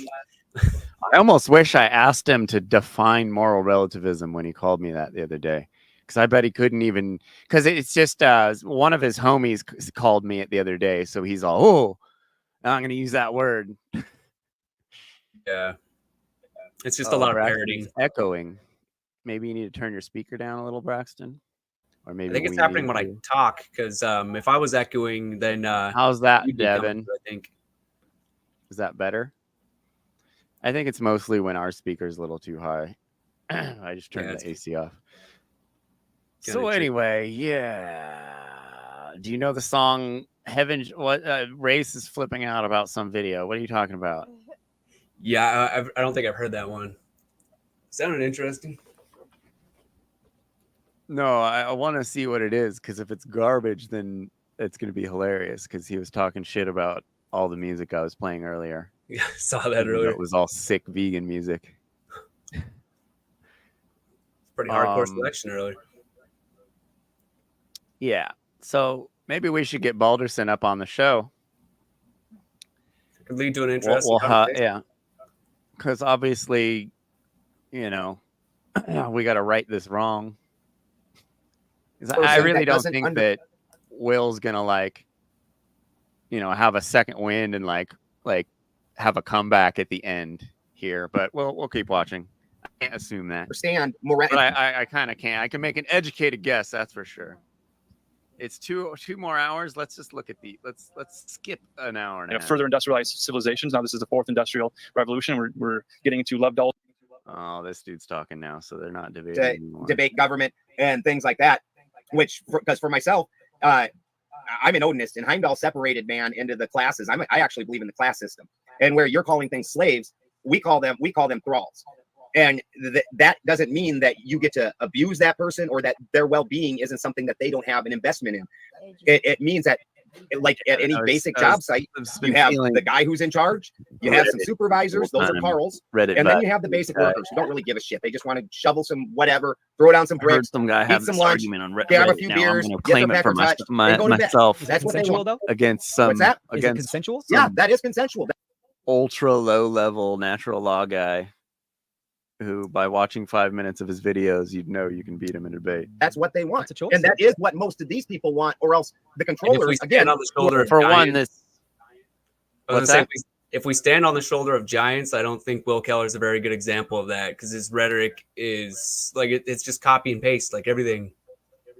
Yeah, you don't really see him ever flow. He's never really like take. You know, you can take something that somebody else says that's really like profound and insightful, and you can give it your own spin if you're like creative enough. But I think he just pushes out, like he tries to be a workhorse. He's always pushing out content and never taking a step back to see what he could do better. See if it's even any good, the shit he's doing, because he's got these yes men. Oh, you're great, Will. You're great, Will.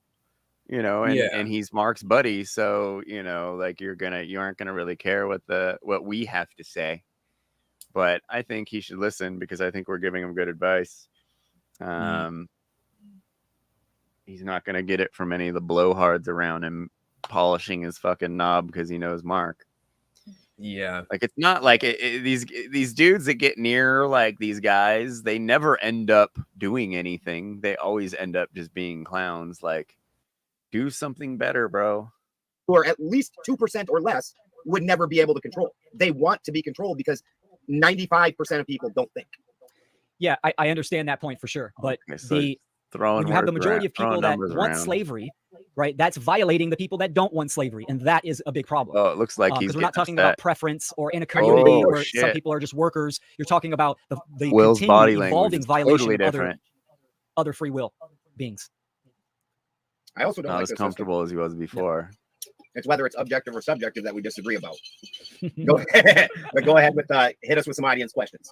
Yeah, I'll throw one in real quickly. You guys talked a lot about violence. We want to talk a little bit more about sex and sexual immorality. I know you both have not included religion into this argument, but I want to say that in America, there's a certain part of the school day where we would stand for the Pledge of Allegiance, and then we'd recognize the Bible, and then there'd be a time for prayer in schools, and that could be to any God that people believed in. So this element of moral education in the school systems and this quality of teaching children what rules are, what morality is, what taboos are, giving like Aesop's fables types of stories for moral education, that seems to have been removed. I had a 7th grade homeroom teacher, 6th, 7th, and 8th grade, and his personal faith was brought into the classroom, and he did his best to instruct us morally. The curriculum of the homeschool class was sort of a basic thing. Let's talk about these issues today. He would take it a step further and he would say, biblically, the Bible says this and this type of thing. In a public school, there's also private Christian schools. So this idea of moral education seems to me proving that morality is the nature and the nurture. It's taught, it's reinforced through examples, and the whole disciplinary system through the principal,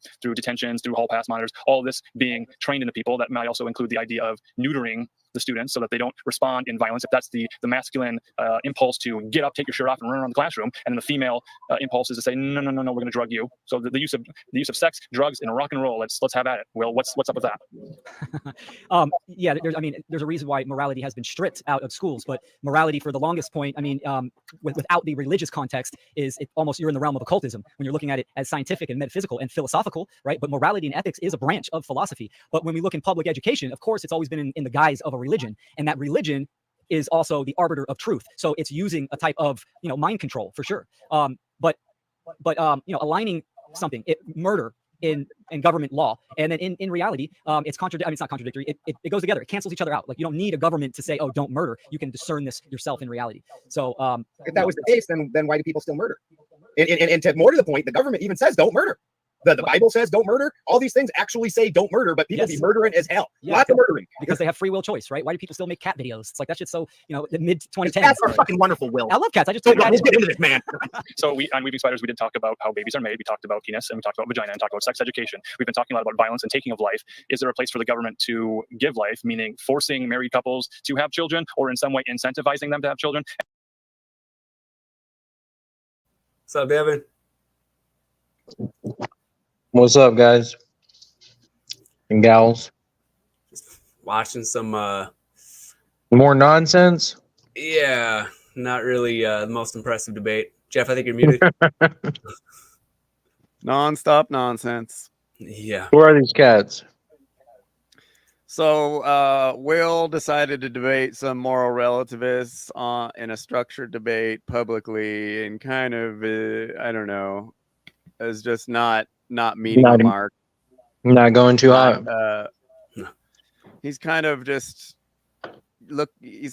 having a discussion, of just using his normal rhetoric, not really using any real world examples that people can identify with, not really engaging in the questions exactly that the guy's asking. I don't know. It's just like regurgitating Mark stuff, but like half-ass. It's not as good as Mark, obviously. So it's just the same stuff. Like, and it's like he's just so confident. Like, you don't take debates until you're a fucking G at something, Yeah. Like, yeah. And I understand why he thinks he's a G at this shit, but he needs to understand that he's not. That, like, this is all really disappointing to everyone that actually knows what's going on, Like, he's taking debates with moral relativists and pretty much getting his ass handed to him. Like, how like that wouldn't happen with any single one of us. No one that comes on this show regularly would get smoked in any debate over anything. Yeah, anything that our core ethics or beliefs, at least.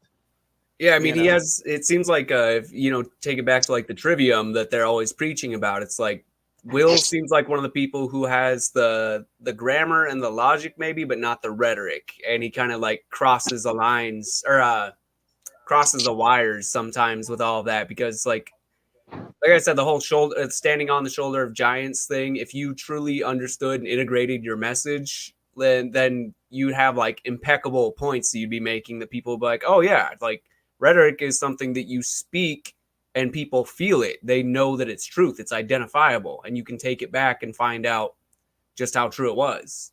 I mean, real world. Yeah. Oh, go ahead. Yeah, it's like that's what I was saying in the comments is like these people aren't living the information. So they don't have like the wisdom by the definition of wisdom being like actually putting it into action. Mm-hmm. Yeah, exactly. And it's clear as day with just his content. Always, Jeffrey, I think you're muted, but his content, like he's just basically running on fumes all the time, and he's like running out of. He's seemingly kind of detached from the streetwise philosophy, I guess, because he's not. I don't know. Sometimes you just have to take a step back when things aren't working, and then just like realize. Jeffrey, you're still muted. Yeah, it's called being a poser. It's knowing very little about something and then projecting it as if you're an expert. It's the whole cosplay thing we've already talked about. The big beard and the freaking black button up and the I'm gonna teach you something. Like it's Mount Stupid. It's everything that we know. It's overconfidence. And like getting your ass handed to you in a debate that you should smoke someone at is a pretty good example of, like pretty good evidence that you should probably reevaluate and maybe try some different tactics. Maybe start hosting debates instead of doing debates. Like find the people that are the best at spit and fire, and get them to do some stuff. If that's not something that you're so great at, maybe debates aren't your thing. Because the dude was just, you're using logical fallacy after logical fallacy mixed in with, like diluted natural law stuff. And your faction of natural law. Oh, we missed the part where he was talking shit about animals. Did we miss that? Yeah. He in like the first hour, after not defending natural law by using any good examples, he was saying how, well, animals aren't like humans, blah, blah, blah, blah, blah, blah, blah, blah. And it's just like, bro, your shit is so whack. It's not even funny. Yeah, It's whack. he said that. Oh shit! I got. No. Wait. Play a soundbite.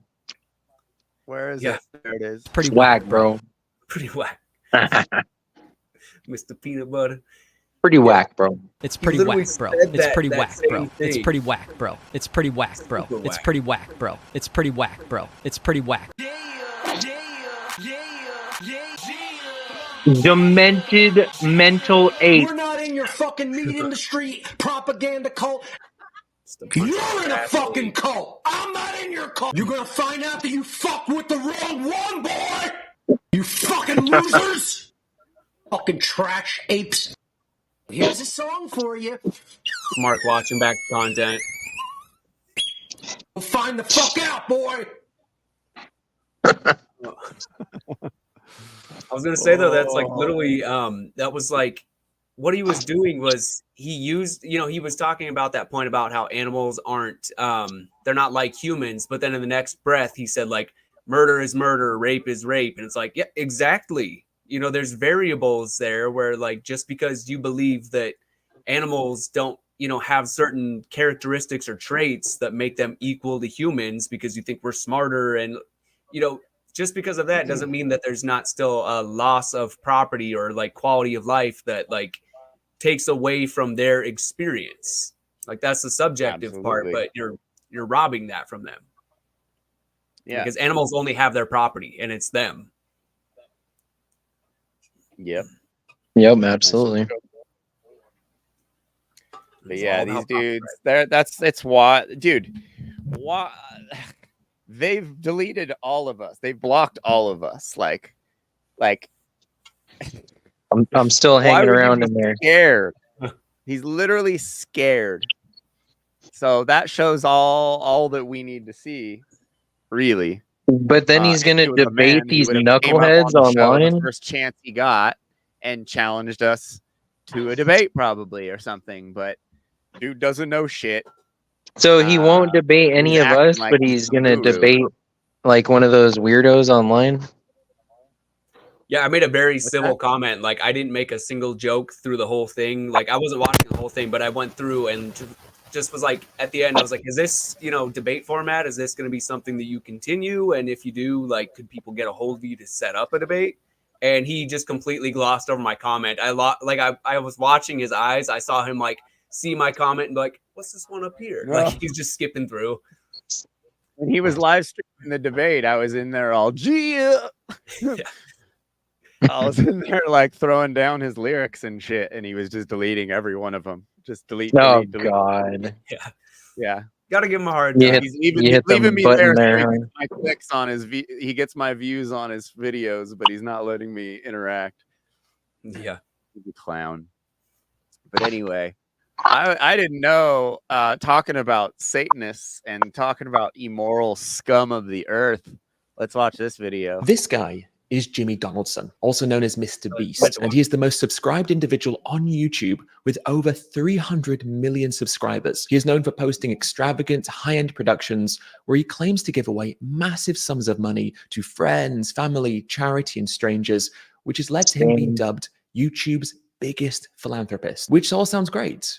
Right? Now, Mr. Beast has been in the news a lot recently because of varying allegations and concerning details. However, in today's video, I'm going to be discussing another aspect of Mr. Beast's channel that nobody wants to talk about, and revealing why he isn't as nice as you think he is. However, before we dive any further into the video, I want to tell you all about today's partner, Complement, and in particular, their product, Complement Essential, which is a science-backed multivitamin specifically catered for those of us on plant-based diets. What this means is that instead of being packed with fillers and nutrients that you don't need from a multi-supplement or complement third-party tested, and supplements, well, they normally come in plastic packaging, but not with Complement, is their packaging is powder, all of which can further help you meet your fitness and health goals and showcase the positives. I'm on the supplement diet. Even better still, Complement are also offering 15% I'm on the off their shield products diet. when you use the code ED15. So make sure to click the link in my description He's now going, to find out more about he's going Complement Alex and Jones to also level get your on the hands vegan on their side. products as well. So a huge thank you to Alex Complement Jones for got the partnering with me boner on today's build, video. bro. Now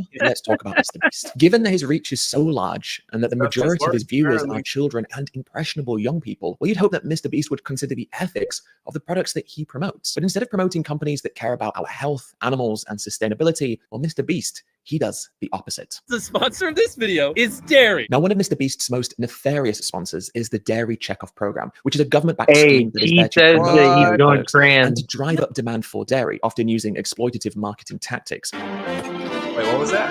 Want strong bones? The calcium in milk helps make your bones strong.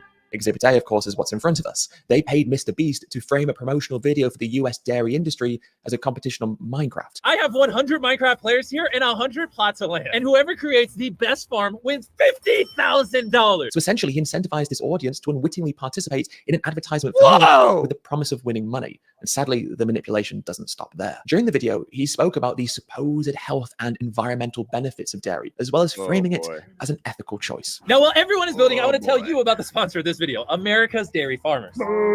America's Dairy Farmers wanted you to know that 95% of farmers, large and small, are actually Straight up family-owned. And in case you propaganda. don't know, drinking dairy is linked to some health benefits like reduced inflammation and a stronger immune system. And in a really pro-gamer move, Dairy Farmers of America are aiming to be carbon neutral by 2050. For Now, that's who? epic. On For top of that, they are committed to the 20% of wellness people the that cows, can and they drink only it? milk for around 20 minutes a day. Okay, so let's start with the claim that 95% of dairy farms in the US are family owned. A statement that has no function other than to make the industry seem more wholesome and less harmful than it really is. is. We shouldn't be supporting the exploitation and abuse of cows for an unnecessary and violent product just because the people carrying out the violence might be related. What about their promise of carbon neutrality by 2050? Firstly, 2050 doesn't really make it seem like a priority, although I do actually have a foolproof way to make dairy farming sustainable. It's called veganism. And actually, the whole climate neutral term is a complete and utter sham. The term itself is being used by the animal farming industry as a red herring. Basically, it's based on this greenhouse gas metric called GWP star that has been used by the farming industry in a misleading way to make themselves seem less harmful than they actually are. Put simply, it is just industry propaganda. The problem is you would think that climate neutral means that the industry is no longer having a negative impact on the planet, but that's just simply not true. The dairy industry's supposed environmental targets are He's just on the right a track, marketing calling out the strategy. whole It's not climate because the agenda industry cares about becoming the more right way. sustainable or more ethical. The important thing for us always to remember is that milk stolen from animals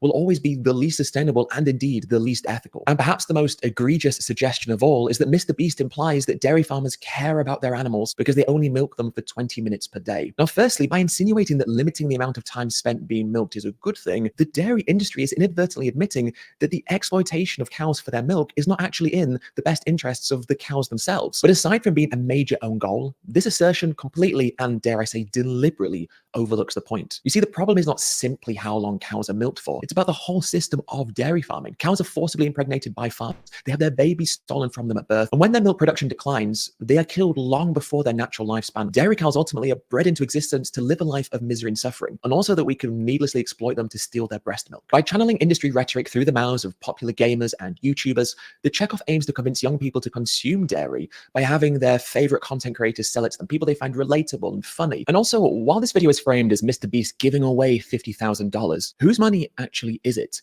Is it his own personal money, or is that money from the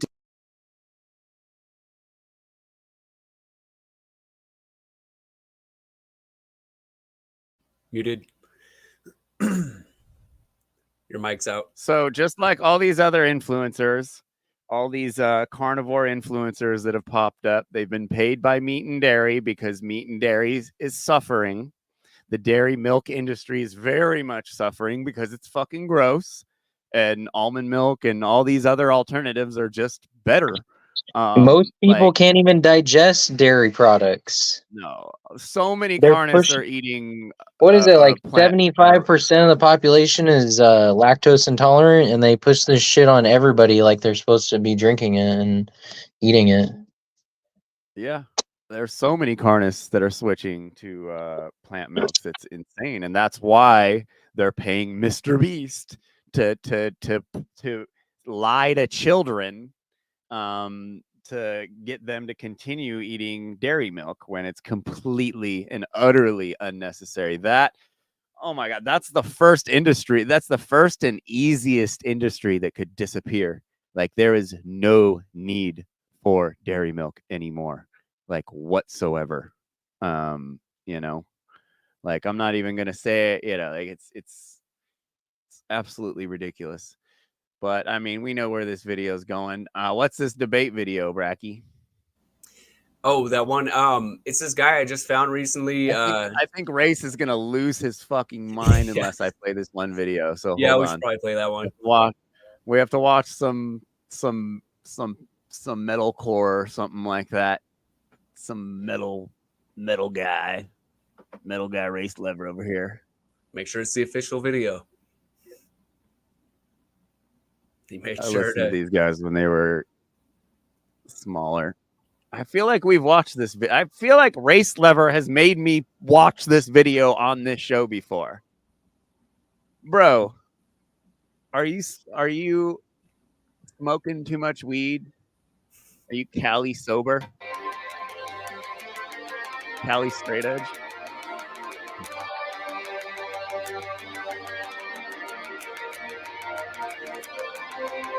Jesus Christ, Race. I should have just not posted. You're commenting so much. It's good for my algorithm.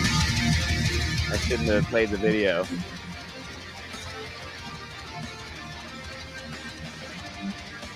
Metalcore. Copyright strike. Metalcore. It's free advertising.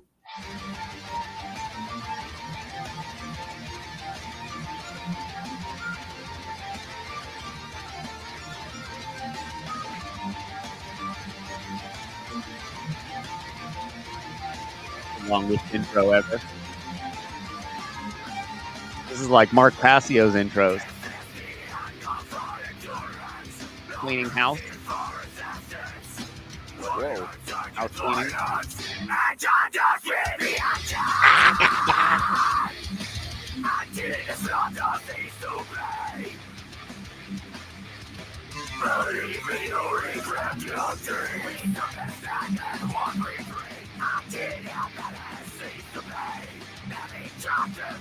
Where are the lyrics, Race Lever? Where are the lyrics?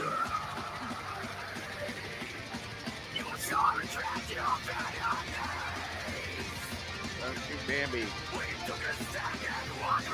He's using a Mauser to hunt with. Jesus Christ.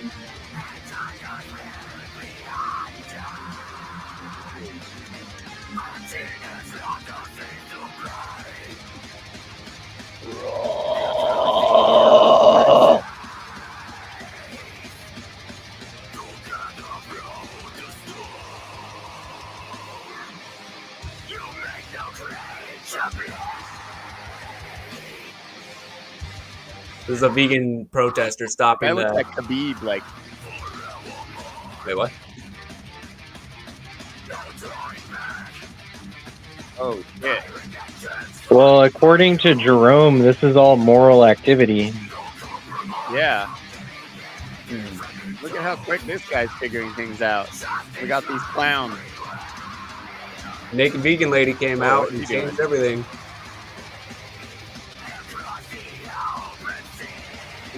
Good activism.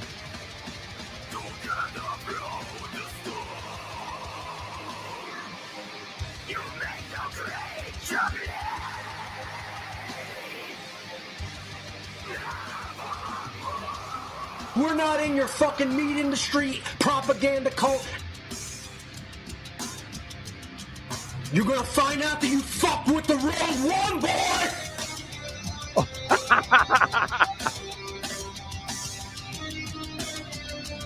You're gonna find out that you fucked with the wrong one, boy! Get that Splinter Cell night vision going on. Where's the sound going? Is she cooking him?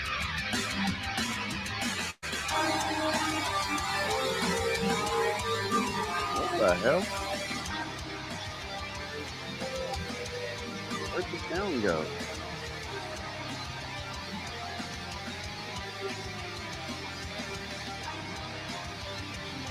Yeah.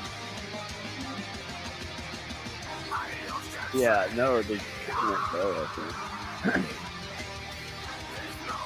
Mauser, bro. Oh, he had a green.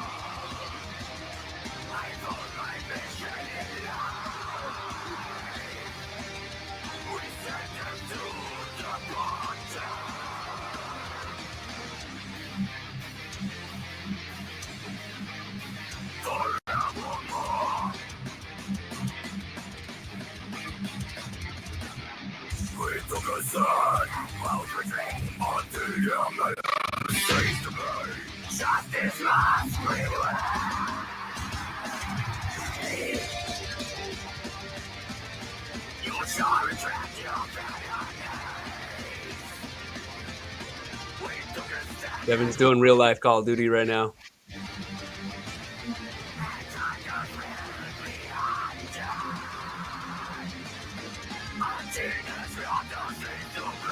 Oh shit.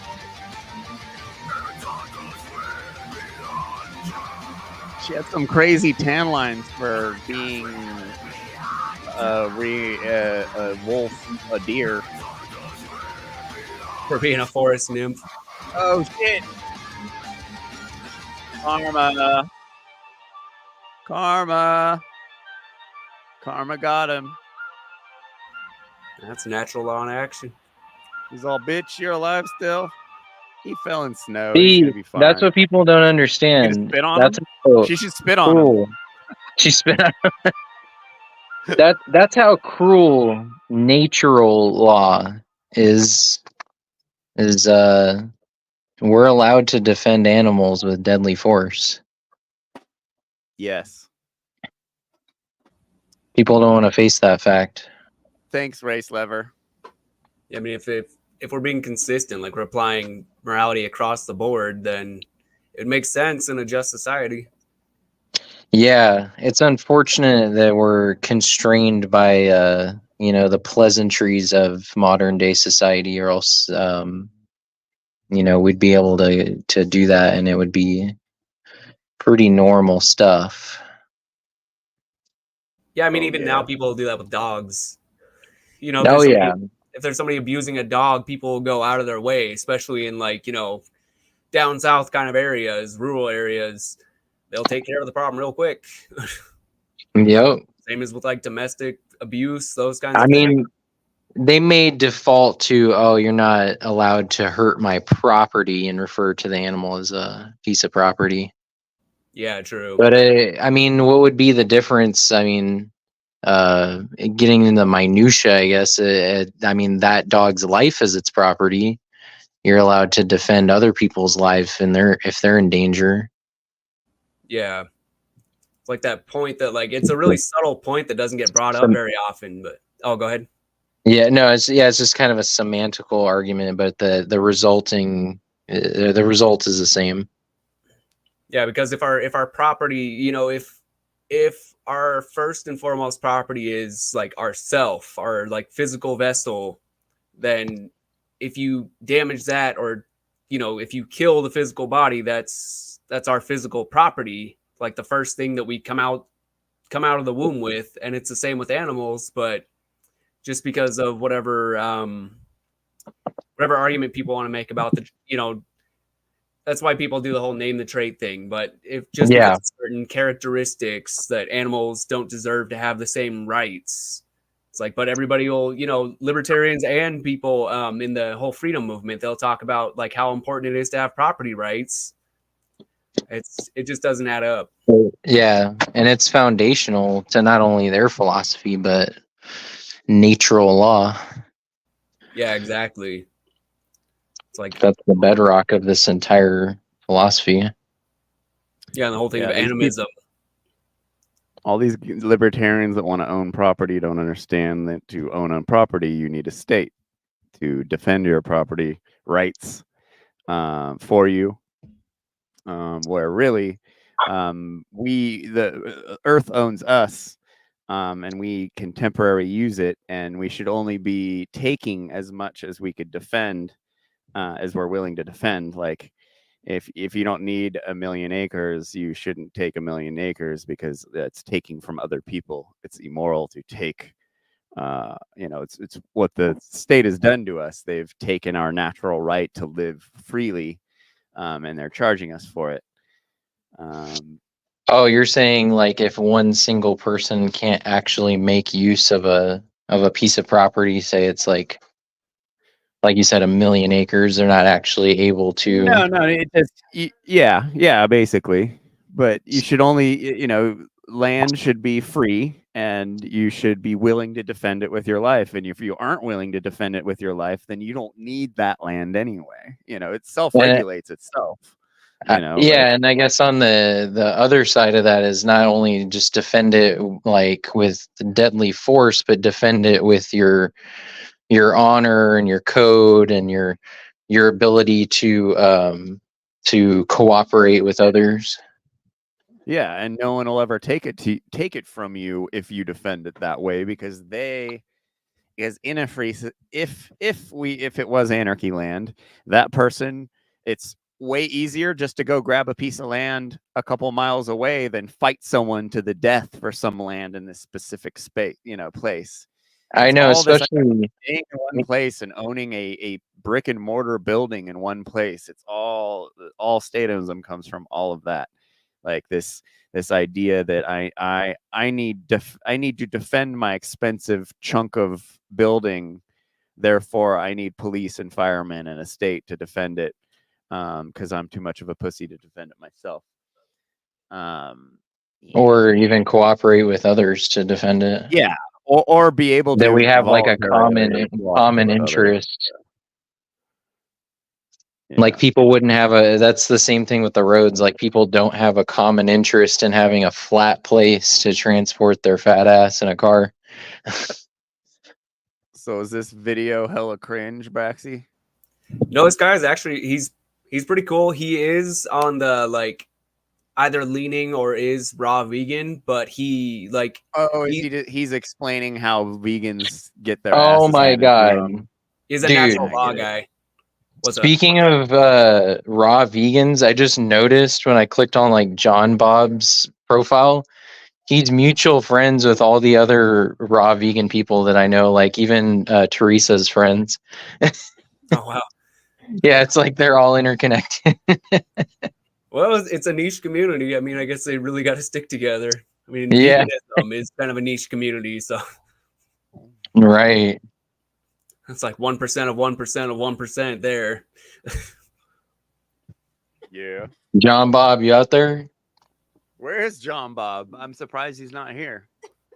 Dick Bob. He's more alive than any of you fools. Big Dick Bob.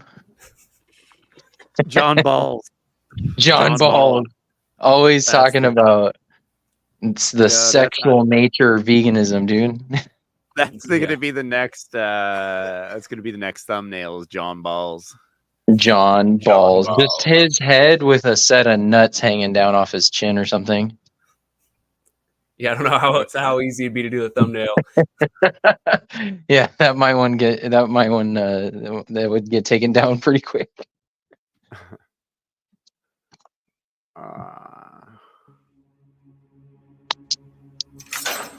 Yeah, this guy embraces the Illuminati side of everything, but it's like tongue in cheek kind of stuff. But he's really on point with his message. What's going on, guys? Eli Mardud here. Welcome back to the Free Melon Society. I saw a video a little while ago, and it was a debate. It was a debate between a vegan proponent and a meat consumption proponent. Now, I don't know, sometimes I feel that directly naming the individuals involved in the debate is not necessary. We're here to hash out ideas and concepts. And so I'm just going to kind of make up names. Okay, so in this debate, V and M are discussing ethics. Okay, so morality, vegan ethics, and also diet and nutrition and a whole bunch of other stuff. For the first big chunk of the debate, the discussion is centered primarily around ethics, okay? Moral implications of such and such, ethical debates, constantly using ethical standards and prior assumptions of the validity of some sort of ethical concept or construct in order to discuss things, okay? And the reason why I'm making this video is because I want to show you the importance of understanding principles and the importance of understanding the necessity of objective moral standards in debate. And we're trying to use logic and reason to hash out ideas and compare them and then see what works. And there are also catastrophic implications for when we abandon moral principle. So let me paint the picture. Debate starts and they're going on and on about different ethical problems, okay? So eventually they get to a part of the debate where, and what I'll do is I'll read a little excerpt from the debate so that you can hear what they said, and then we'll chat about it. Okay, so this is what was said. Oh, one thing I do want to add is that the vegan debater definitely came out on top. The opposition didn't really have any actual defense against the challenges that the vegan debater was making. And yeah, by the end of the video, it was very clear that Meaty had no substance, really nothing to defend his position with. And so yeah, it was a complete runaway victory for the vegan debater. But as V is going through the debate and challenging M, and M is having trouble answering the questions, it goes on and on and on and on. And then we finally get to a part in the debate where you're going to hear this. Okay, Meaty says, I understand that. I totally follow. And I just want to clarify again that my position isn't that of every typical person that does eat meat, because I do think ethics, the problem with ethics is that it's very subjective. I don't think there's any definitive way to decline. Okay, and then V interrupts him and says, yeah, it is. That throws M off. And M says, sorry, what do you mean? And then our veggie debater says, yeah, ethics are subjective, and agrees that ethics are subjective. And then it continues. I agree with you, yeah. And so I think this is Meaty talking now. And I think it's because it varies from person to person. It varies from person to person. For me, a good example is that I don't like the fact that people in certain countries eat dogs, but okay, blah, blah, blah, blah, blah, on and it goes. The point is, both of them have just conceded that ethics are subjective, okay? Now, here's the thing with these debates, guys. The very second that you concede that your position, your belief is that ethics are subjective, you have lost the debate. So it's a long debate, so like 2 hours or so, and I don't know exactly. A good hour, maybe, I'm not sure, is dedicated to just ethics, maybe more. And that whole section of the debate is gone. It's garbage. It's useless. They may as well, both of them may as well, once they exchange that information, they're like, oh, ethics is subjective? Yeah, it's subjective. Like, oh, all right. You just got up and left. There is no more debate. The debate is finished. They have neither side has lost. There's no winner. There's no winner. There's no loser. It's just that you seal the deal on the finality that the debate cannot continue. Why? Because any discussion about ethics, morality, what you should or shouldn't do is all contingent on some intellectual construct. Anytime we're passing judgment on something to determine whether it is a correct action or behavior or whatnot, what we are doing is we are intellectually reaching into some conceptual world and finding recourse to use some sort of logical standard upon which we throw the concepts so that this standard is able to inform us whether the behavior aligns with what the standard deems as correct or not correct. Now, if you abandon the existence of this standard, you cannot any longer have a debate. There is nothing to debate, because if everything is subjective, then there is no such thing as you should do this, you shouldn't do that. The very purpose of what are we debating about? There is no debate. If one person says one position is correct, then he's correct. And if the other person says the completely opposite type of position is correct, they are also correct, because the structure of the universe is completely subjective. Therefore, correctness is a concept that doesn't exist. And if it doesn't exist, there is no debate. Okay, do you guys understand?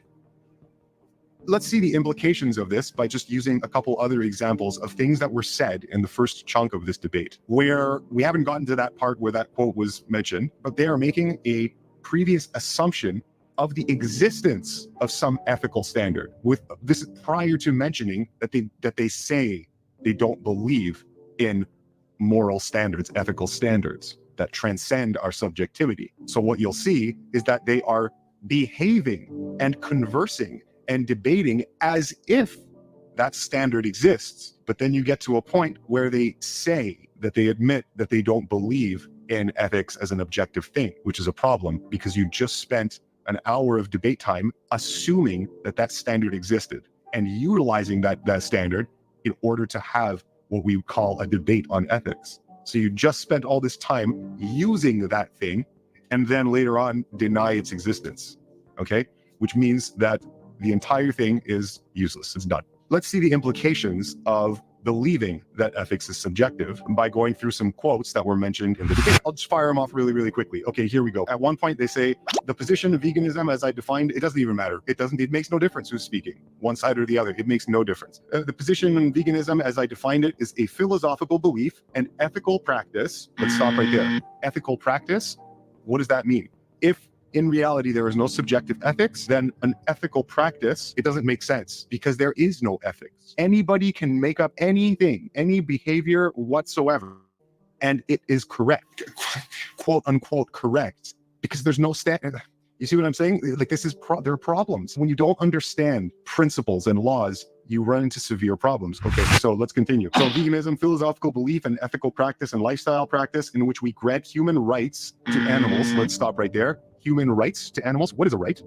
It's baked into the very word itself. Right, meaning correct. There are no rights. There's no such thing as rights. I can steal as much as I want. And if I say that that's correct, it's correct. And anybody who disagrees with me would just be arbitrarily disagreeing, and they would be incorrect for disagreeing because I'm just as right as they are. You have to abandon the way that God has designed you to naturally and intuitively think and react and feel about your relationship to the world. All of that innate programming, how your conscious mind is designed, all of that you have to throw away.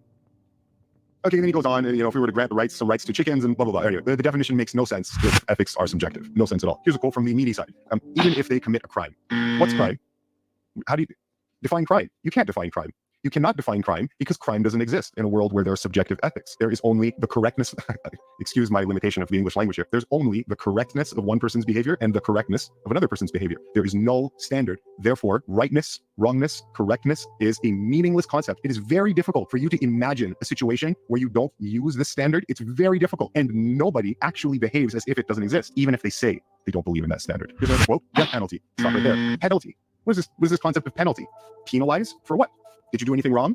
Did you do something that you weren't supposed to? That's a meaningless concept now, because you would only penalize someone for doing something wrong. So if you did something that you were completely correct about, because ethics are subjective, then nobody out there in the world has any right to tell you that you deserve a penalty. The concept of penalty is meaningless. So you see, in just the general language that we use to convey ideas back and forth to one another, you by default, even like unconsciously, having no idea that you are reaching for some actual standard in thinking, okay, some actual structural standard that unifies the human experience. You don't realize you're using that because nobody taught you that that's what you're doing, but you are. And to deny this is a fundamental problem that has characterized all the problems of humanity since time immemorial. I'm going to paraphrase this next one. Would it be okay if offering mentally disabled people up on a pyre, a burning pyre, in order to turn them into hamburgers? What would you think about that? How would you feel about that? This is me prompting that question to the other debater.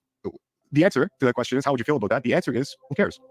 Because it doesn't matter what the response is. It's equally correct. And anything that you would have disagreement over in terms of that answer would be a fault of the disagreeer. They would have no basis, no right, no valid charge to make against the person who answers, yes, I'd be happy to cook people up and use them as hamburgers. The debater says, if I'm going to kill a person, then they should go to prison and have their rights taken away. Excuse me? Rights taken away? What on earth does that mean? You claimed that ethics are subjective, and therefore nobody has any rights which one could possibly take away. That crazy person that Meat Team is describing here, that crazy person, that psycho who goes around doing psychotic things that are, and here's another thing. See, I can't even be a human being and convey ideas to you because your mind is structured in only one way, to reflect higher godly principles. You can't use choice. What I was going to say is that crazy person who does behaviors that are not conducive to the betterment of the tribe or community. But you see, in trying to describe that, there's no such thing. If the world were actually a subjective, ethical whatever, then who's to say that perpetuating the existence of the tribe is something good or worth doing or worth striving for? That would be a meaningless concept, because destruction of the tribe would have an equally just reason for being the default position that a community could accept. One person says, yeah, perpetuation of the race, teaching the children is something that you should not do. We should all just, I don't know, inject ourselves with gasoline and set fire to our brains. Like whatever. That's perfectly correct. And if anybody has a problem with that, they are wrong for judging that, because you can't judge. The word judge, here we go. I can't help it. What does the word judge mean? There is nothing to judge. It's just this vast ocean of behaviors careening here and crashing on each other there, having no rhyme or reason, no value, no structure, nothing. Everything just as chaotic as the next. Everything just as quote unquote correct as the next. Meaningless. Nothing. You have no conception of this. So that psychotic person, you can't take their rights away because they don't have them to begin with. You don't have any authority to give them or to tell someone that they are now deprived of those things. And if you tried to do that in this world of subjective ethics, you, the enforcer of the rules, would be incorrect, because rules themselves, the concept of rules is to uphold some sort of correctness, all right? But if correctness is a concept that doesn't exist in our minds, okay, I'm gonna stop there. You can see the immense problems in the implications of a world that were actually run the way some people say they believe it's run, with subjective ethics. And if that's a position that you adopt, your mind is not oriented on the reality in which you live, and you have no ability to make sense of the human experience unless you use those standards every single day. There are other problems. So, okay, so completely different debate now, completely different. I'm just going to use another example to outline the problems of losing principle. So a very, very, very popular vegan activist who does debates all the time, very, very popular. And in one of the debates that I was watching, the person that this vegan activist was debating threw him back a question about veganism. And the vegan activist had no ability to give him the right answer because he wasn't aware of principle. The opposition asked him a very basic question. I think he said, well, aren't human beings omnivores? Like, what if we're not omnivores? What are we? That's the question that he asked him. And the vegan activist, you could see it took him a second. He was a bit stumped. He didn't know what to answer. And it was like really the one point in the debate where you could see that he was off put, because he didn't understand that there was a principle, right? There was a principle that allows you the confidence of being sure-footed. And he didn't have that. And so it was very clear in whatever the response was, just a vague kind of jumble of things. And he couldn't actually answer the question. So anyway, I'm going to wrap this up now. The point is, it is so critically important that you understand principles of reality, right? Objective principles of reality, because if you don't, You will be lost on a vast, raging ocean of belligerent, contentious ideas and concepts and philosophies, all warring with one another, with no rhyme or reason. And in the sailboat that you're using to navigate these vast, raging oceans, you are just getting tossed to and fro, not knowing where to give your energies or where to take them. The human experience will be meaningless. For people out there, when you are having debates and you make the critical error of surrendering this position, you have lost the debate. You have surrendered your right to participate in any type of you should do this, you should do that, what is correct, what is it. You've surrendered your right to pass any judgment on any concepts like that. You have to get up and leave the building. All right. So it's very important that we understand this. And I hope that I was at least somewhat clear in demonstrating that for you. I'm I probably want to watch that a couple more times, but I get what he was throwing. That was kind of interesting. Yeah, and it's we'll very have to heady. talk about how we could apply that. Yeah, definitely heady. Food for thought. But I'm Yeah. going on 5 hours right now, bro. I gotta go. Oh, yeah, true. It's a party. Yeah, post-birthday marathon stream. Yeah. Happy birthday, by the way. Thanks, man. Yeah.